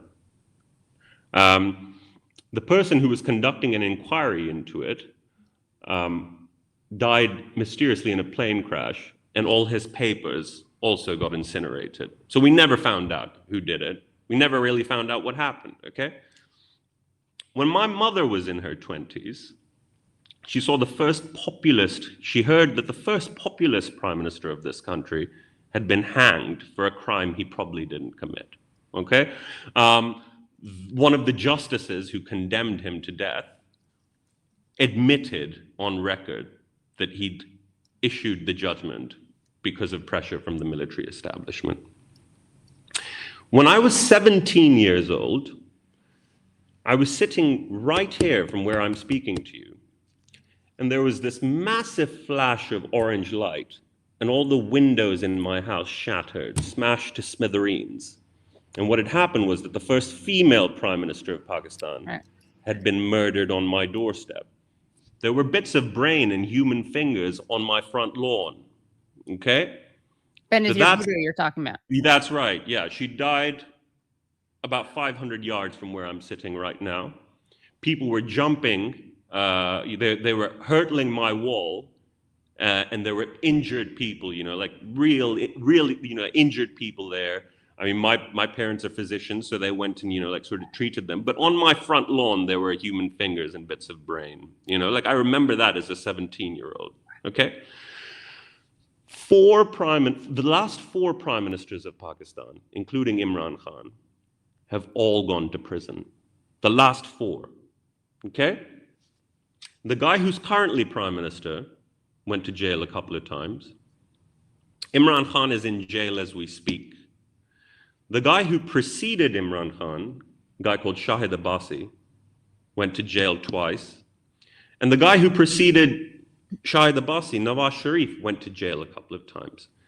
3 of these 4 people were in jail when guess who was prime minister?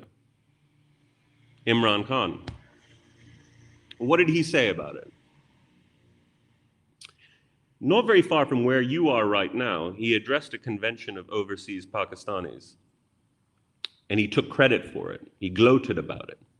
He said, I put him there. And then he said, about Mr. Abbas, he said, I put him there. And about Nawaz Sharif, he said, and when I go back to Pakistan, when I leave the US and go back to Pakistan, you know what I'm going to do? I'm going to make sure his air conditioner is removed from his cell because the guy really ought to be suffering. Okay? So, as far as I'm concerned, Imran Khan was the beneficiary of a cruel, repressive, and tyrannical system. And like virtually every other prime minister in my lifetime, he fell foul of that system and then became a victim of that system. Now, that is not to say that what is happening to him is right. It's utterly appalling, okay? And he ought to be the prime minister right now. But this is not a straightforward story, This is not a straight. And the one thing I'm really pleased about while watching your show, so I listened to Barrister Akbar speaking. I did get the sense that there had been some soul searching about this, about their time in office and what that was like. He said some very interesting things about how corruption was the narrative that the Pakistan army wanted to, use against politicians to undermine them. Well, they're currently using it against Imran Khan, right? And remember, they use politicians against other politicians by using this corruption framework as well. We've seen this throughout Pakistan's history. Nawaz Sharif used it against Benazir Bhutto. Imran Khan used it against Nawaz Sharif. This keeps happening again and again and again. So what's happening in Pakistan is a systems problem, okay? It is the system that's broken and oppressive. This is not a personnel issue. And I will make a small prediction here. I can't read the future, but I can tell you what history tells us, Katie, and that is that protracted periods of military rule, repressive as they are, don't last forever, okay? Generally, they last from somewhere between 8 and 10 years. That's what history tells us. And when they end, the same people who are the principal victims of those regimes tend to come back into power. Now, Imran Khan is 73 years old, but I predict that if he lives long enough, he will be Prime Minister of Pakistan again. And what I want to see, and what I'm very interested in finding out, is what he'll do. Because this is another thing. This is that the empire always strikes back, right? So the military establishment will take a back seat eventually, but then the same problems will start emerging again. They'll use whoever is in power will become incredibly vindictive, will start throwing people in jail. I mean, 5 years ago, everyone who was in the current government was in prison, and everyone you've been speaking to was in power, right? So this is this strange kind of musical chairs that keeps happening in this country, and it's got to stop, and it will only stop when politicians stop allowing themselves to be used by that one institution that wants you to believe that they're all corrupt, that they're all horrible, that they're the only ones who are safeguarding the country's future. So that's my view on Imran Khan and on the recent history of Pakistan. So, okay, a couple questions for you. Yeah. One is there any sense that he has changed or learned from this? And to the extent that you're critical of him, are there any other potential leaders that you like? What are your thoughts on his party? Because I understand you're making kind of a structural critique and systemic critique. But I'm curious what your thoughts on the actual party are, and also if he has evolved at all. So about a month before he went to jail, he actually gave me an interview. It was one of the last interviews he gave to The Nation magazine just before he was put in jail. And he seemed to have learned some things. It has to be said. This is a guy who spent 3 out of the 4 years that he was in office basically extolling the virtues of the military. He described the guy who eventually, the irony of ironies is, he described the guy who eventually removed him as the most democratic army chief in Pakistan's history. They used to call it the hybrid regime, where power is shared between Imran Khan and the military. And they're going, very much like the current dispensation, where they're going in the same direction, except it never works in the long run, okay? The problems in the system don't allow it to persist in that way. At some point, they fall out, because the generals who are in charge want power, but they don't want accountability. So what they need is a politician to shoulder the burden of their decisions, okay? And that doesn't work because, who wants accountability without real power? No one, except maybe the current prime minister who's happy to be a stooge, right? But, eventually that relationship always breaks down. So I did, when I was speaking to him, just before he was arrested, get the sense that he had learned that, that the military had essentially used him. I got that sense. Mm-hmm. But whether or not, this is something that will be actionable, or whether or not we will fall back into the same sort of circle of repression, I don't know. Bear in mind that the current government was speaking against the military as well.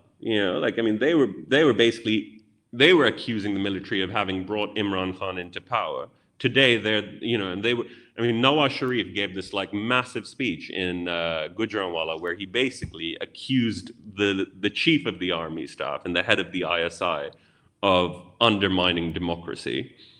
And then they ended up undermining democracy themselves by forming a government after an election that they clearly did not win, okay? So will this happen again? Who knows? Generally, this is what happens, today's bad guys become tomorrow's good guys because, there's a change in the military and, they're co-opted again. Who knows? I have no idea. As far as his party is concerned, I've never really felt that it was a political party. It has always seemed to me to be more of a religious movement, sort of centered around this one figure of Imran Khan, who is, almost messianic in the way that he perceives the problems of Pakistan. His language is very religious, like, I mean, he wants, this is like a cornerstone of his sort of political philosophy, is this idea that he wants to bring Islamic welfarism back, and he's very, very, very keen on using religious language to paint himself as some kind of savior of a depraved and broken civilization that's, suffering from moral turpitude and decay and needs to somehow undergo a rejuvenescence, and that he's the only person who can do it. So I've never really thought of them as a political party. And right now, they aren't really one, because most of the people who belong to it have been forced to defect anyway. So right now, the actual political apparatus is in tatters. Mm-hmm. And is there? Oh, sorry. Sorry. And then there was the third part of your question, Yeah. which is, do I like anyone else? Right. And the answer is absolutely not. Okay. There's nothing to like about these guys. What can you like about people who didn't win an election and then, chose to govern the country anyway? If you had any self-respect, would you do that? Absolutely not. So no, in the last election, I abstained. In the next election, I might vote for PTI just because I think after all that they've suffered, they maybe deserve another crack at it, to see if they've changed. Like, you have to put your faith in someone to break the cycle, to change the system. But I'm ambivalent. And what about, I mean, obviously I've had people on on the show who are very complimentary and supportive of him. And I get some pushback from them in response to them. Right now, you're getting pushback, obviously, as someone who's critical of it. I'm wondering if you have any positive things to say about his policies. Like, I understand your structural critique, but do you think he did things that were good for the people of Pakistan? The guy didn't have that much power to begin with. Okay, so the first thing that you need to know is, do you know how his this will illustrate the point for you. It's an anecdote, but this will illustrate the point for you. You know how he and the current head of the Pakistan military despise one another, right? Like, you've heard about this history. Do you know how that started? Okay, so I'll tell you from my own reporting how that started, and then you'll understand what I mean when I say that he didn't have that much power. About less than a year after Imran Khan became Prime Minister, he went on this landmark visit to Iran. He took plenty of members of his cabinet there, and this was supposed to be a game-changing visit. Iran is Pakistan's neighbor. It's a Muslim country. It's a country with which Pakistan has lots of cultural and linguistic affinities, and yet the two countries have never been particularly close. Okay, Pakistan accuses Iran of fomenting terror against Pakistan. Iran accuses Pakistan of doing the same. So both countries accuse each other of doing that, right? Imran Khan wanted to go to Iran, and he wanted to essentially change that relationship. And he went there with something like 11 or 12 agreements that he wanted the Iranians to sign, collaboration agreements on a whole number of issues, from health to military to all sorts of things, economic cooperation. At the time, the head of the ISI, which is the equivalent of the Pakistani CIA, was General Asim Munir, who is now the field marshal. Right. He arrived on a separate plane.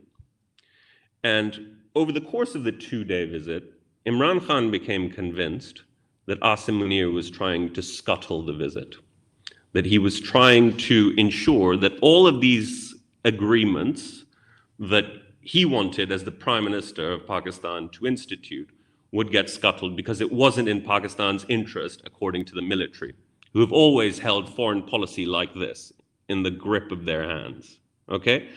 And that's where they fell out initially.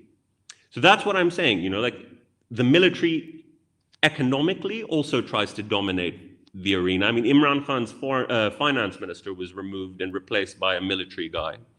Okay, so that economic policy was also being directed by general headquarters. This was not, I mean, the thing about hybrid regimes is it's actually the military that calls the shots, and the prime minister is basically just the accountable one. The Sehat card is an interesting one for me. I've heard anecdotally, the Sehat card is the health card, right? The universal health care. That's interesting to me. I've always sort of liked the idea of universal health care. And I have pretty good anecdotal evidence that people did use it and did benefit from it. But I also have a lot of anecdotal evidence of people who weren't able to use it, who were turned away. And I have to ask the question simply, you know, Pakistan is a country where 3.5% to 4% of the population pays income tax. That's it. And, you know, we don't have the money to service our own debt. Like, where is the money coming from? Was this actually, you know, like a long-term initiative that was going to work? It's been sort of semi-discontinued now, at least in Punjab. But the idea, at least, was appealing to me. I don't know whether the details bore out that it worked in the long run, because I've seen evidence on both sides. But that was an idea that I liked. Beyond that, I don't really think Imran Khan was able to do much during his time in office. His corruption crusade ended up doing very little. Mirza Shahzad Akbar pretty much admitted it himself. On the foreign policy front, I mean, much is made about the sort of regime change operation. Actually, Pakistan has more important relationships than the Pakistan-US one. You know, the China-Pakistan relationship is more important, and the Saudi-Pakistan relationship is more important. Both of them disliked him. You know, the Chinese thought that he was essentially scuttling the China-Pakistan economic corridor, which was part of the One Belt, One Road initiative. In fact, I actually went to the One Belt, One Road initiative headquarters in Balochistan, and the Chinese officials there were really uncomplimentary about him. They were basically just like, you know, this is something that he's just, you know, he's not interested in, doesn't seem to be doing a particularly good job. So no, I have to be honest with you, I didn't think his time in office was a success at all. I didn't think it was a success in the foreign policy realm. I don't think Pakistan's economy did particularly well. And I don't think his corruption crusade worked. The Sehat card, the health card, is the one thing where, you know, like, at least on the face of things, I know people who benefited. And I'm really glad that they did, because, you know, like, Mr. Akbar is absolutely right. What's more important, motorways or healthcare for poor people? And I would say it's always healthcare for poor people. But that period, I remember that period as tyrannical and, you know, unpleasant. That's how I remember it. The only thing that makes me revise my opinion somewhat is everything that followed it is just like magnitudes worse, you know, orders of magnitude worse. Yeah, I mean, I just want to read something because I don't think this is accurate, and I'm reading it because I think it's an important thing that's related to this discussion. I wish you had the courage to criticize current illegal puppet regime just the way you criticize Imran Khan's government. I don't know if you just tuned in, Z Sylvie, and I probably agree with you more than Hasan does on Khan. But I mean, Hasan has been doing that. That's like precisely what you have been doing during this interview. Well, I mean, what is one supposed to criticize? They're illegitimate. You know, I mean, what more can you say? They're illegitimate. They shouldn't be there. Okay, they didn't win the election. They lost it catastrophically. They're only there because of backroom deals. Okay, what more do you want me to say?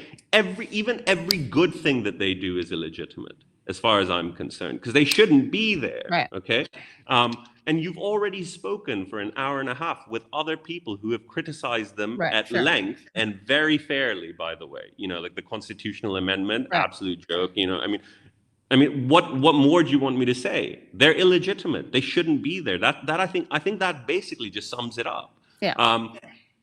Now, in fact, one hears, for instance, you know, that the chief minister of Punjab is doing a good job, you know, on various areas, on certain areas, you know. particularly dealing with pollution and infrastructure problems, doesn't matter to me, because at the end of the day, Imran Khan should be the leader of the country. He should be prime minister, and the only reason he isn't is because he fell foul with the military. Right. He fell foul of the military. So that's my view. I can criticize them more, but actually, you've had two people on who've done that, and they've done it pretty well, I think. And a lot of their points were fair. And I think this is kind of in some ways, it's a stronger indictment of what the current government is doing, that someone who's a critic of Imran Khan is so critical of it. It's easy and expected for Imran Khan fans to be mad at the current government. So I have a question. Someone wrote, ask him if Imran Khan is corrupt. That's a question. And then I want to also, I don't actually know if that person thinks he is, like if he's challenging you because he doesn't think it, or he or she is hoping you will say that they're corrupt. So that's one question. Then I want to post this. From Maryam. I actually didn't realize this is from Maryam, because other people in the chat have posted similar things. But for 2.5 years out of his 3.5-year rule, there was COVID. Still, he did a great job. And you're saying he was not successful when GDP was great. All other economic indicators were good too. And I do want to find someone else who said something comparable, because I don't want people to think that I'm just showing. I seriously didn't see until I highlighted that comment. But there are other people who are making a similar point about how it was COVID and how he only had a short amount of time. Just wanted to hear your response to that. Yeah.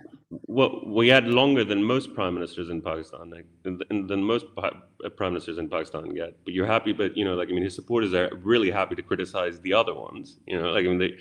On the corruption point, the system is corrupt. The system demands corruption. Okay, it costs something in the region of $250,000 of your own money just to run for parliament, just to make a reasonable run at it.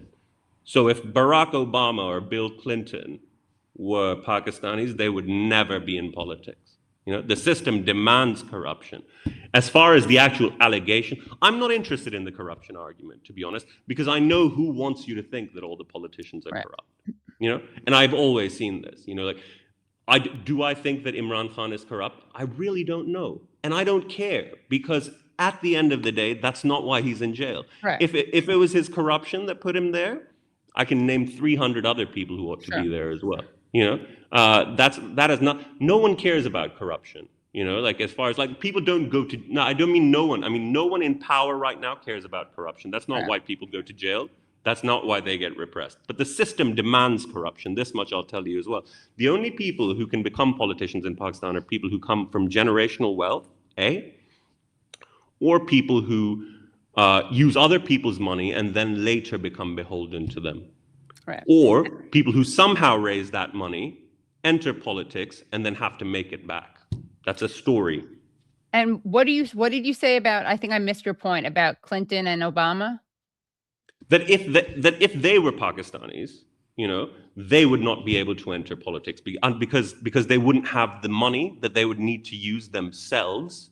They wouldn't have hefty enough bank accounts to enter politics. Okay. In fact, this is the one thing. Corrupt, I would say, yeah. Right. Well, this is the one thing which does mark Imran Khan out, is that this isn't a guy who came from huge generational wealth, And that's commendable. That's why he was able to speak to the aspirations of a particular demographic as well, right? Because he came from a different milieu. He's not the son of a massive sort of industrialist. He doesn't come from the feudal elite of this country, whose wealth is never taxed. He was actually a middle-class guy who rose on his own 2 feet. Do I think Imran Khan is corrupt? I don't like that question, because I think the military would like you to think everybody is corrupt.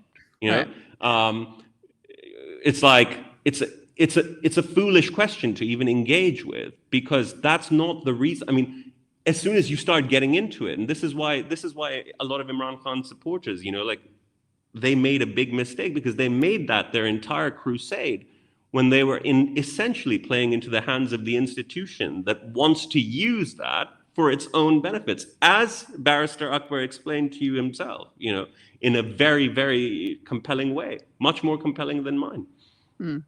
One other comment in defense of it. GDP was 6.2. He negotiated contracts. He did not use public money. Health cards supporting the poor. Educated MNA. Not his relatives. Lots of other things. What's MNA? Do you know what that is? Member of the National Assembly. Okay. So what this person is saying is that his parliamentarians were more educated than the parliamentarians from other parties. I see. Okay. There's absolutely no evidence for that claim whatsoever. Okay. I mean, do you know them?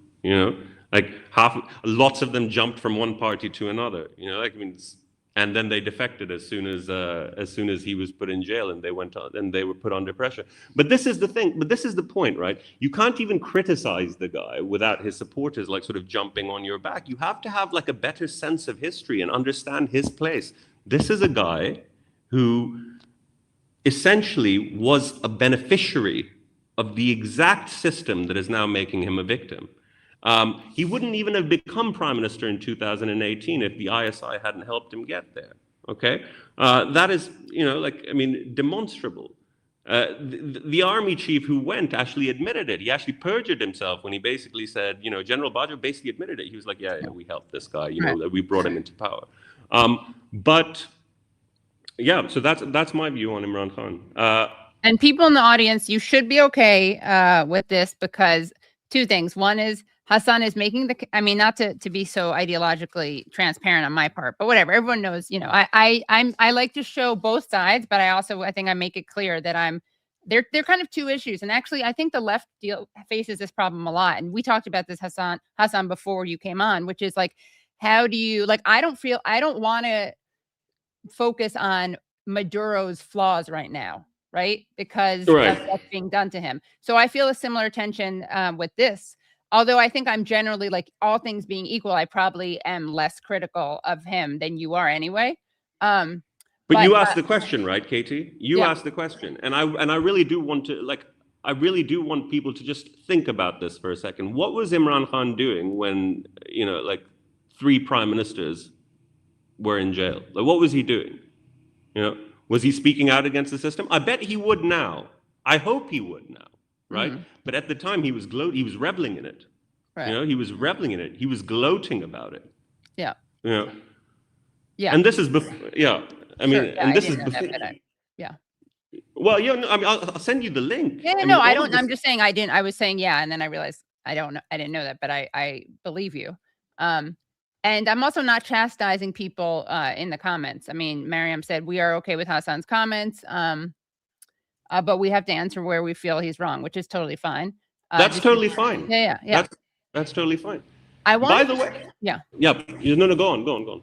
I want to show a comment because actually it's kind of a perfect segue into what I was going to be asking you about next. So Aishali 864 writes, agree with you, Pakistan's system is broken, but why a foreign government interfering to remove a legitimate democratic elected leader from military dictators serving the West for, quote, Greater Israel plan? Oh God, yeah.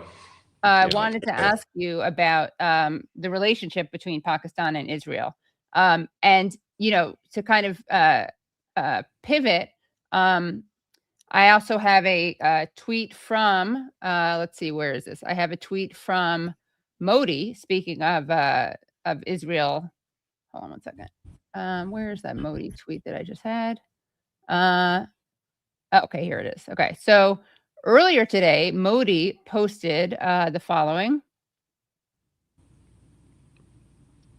Okay.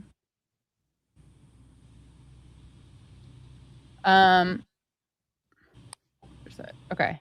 Glad to speak with my friend, Prime Minister Benjamin Netanyahu, and convey New Year's greetings to him and the people of Israel. We discussed ways to further strengthen the India-Israel strategic partnership in the year ahead.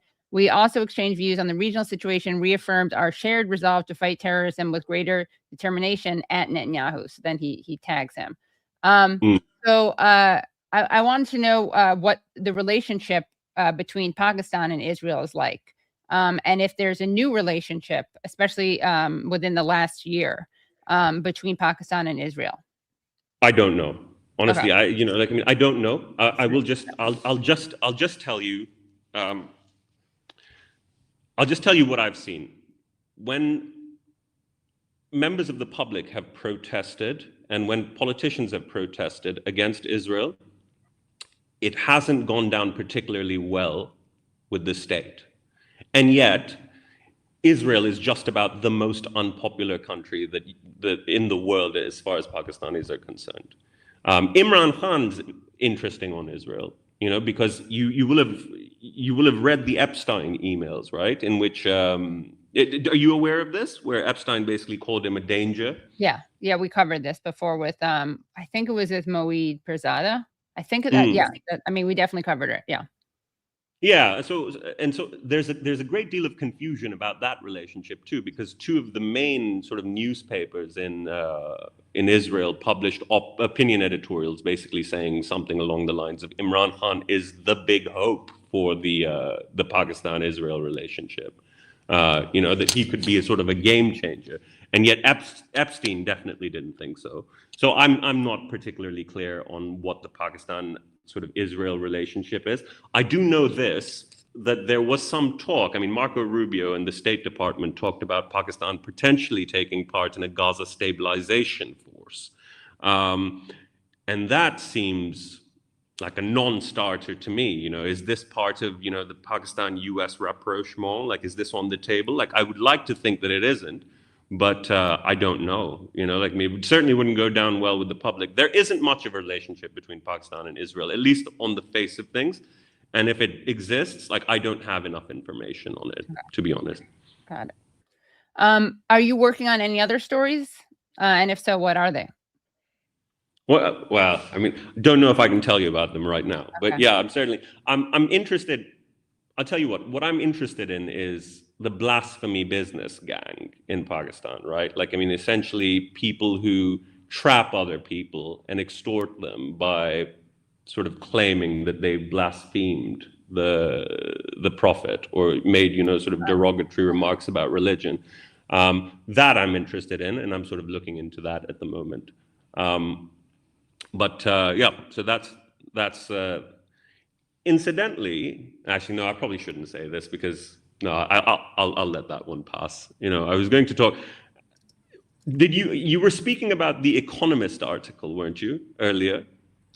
Which one? Sorry, I don't. The Economist article on Bushra Bibi. Have you read this? I don't know. Did I show an Economist article? Don't think so. It was Business Insider.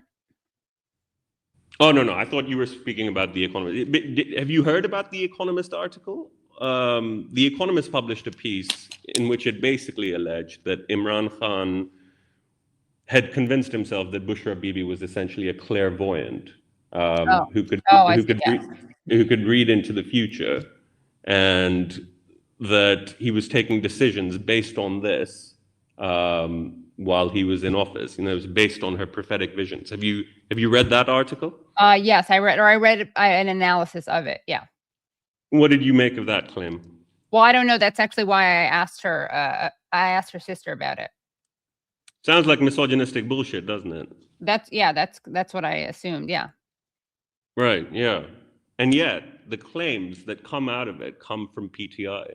So the people who are actually quoted in that article, I know because the weird thing is it's actually people who would die for Imran Khan who say this, which is like what I find amazing about it, because I thought it was like misogynistic bullshit when Vanity Fair wrote about it and when The Economist wrote about it. But it's troubling because the sources are actually, PTI people, like people who are in exile now who talk about it. So just thought that was worth mentioning as well. Is Maryam here still? Because maybe she wants to respond. Let's see. Let me text her or WhatsApp her. This is not planned. I just wanted to, and of course she can because I'm intrigued. Yeah. Because I'm just saying to Maryam, let me see something.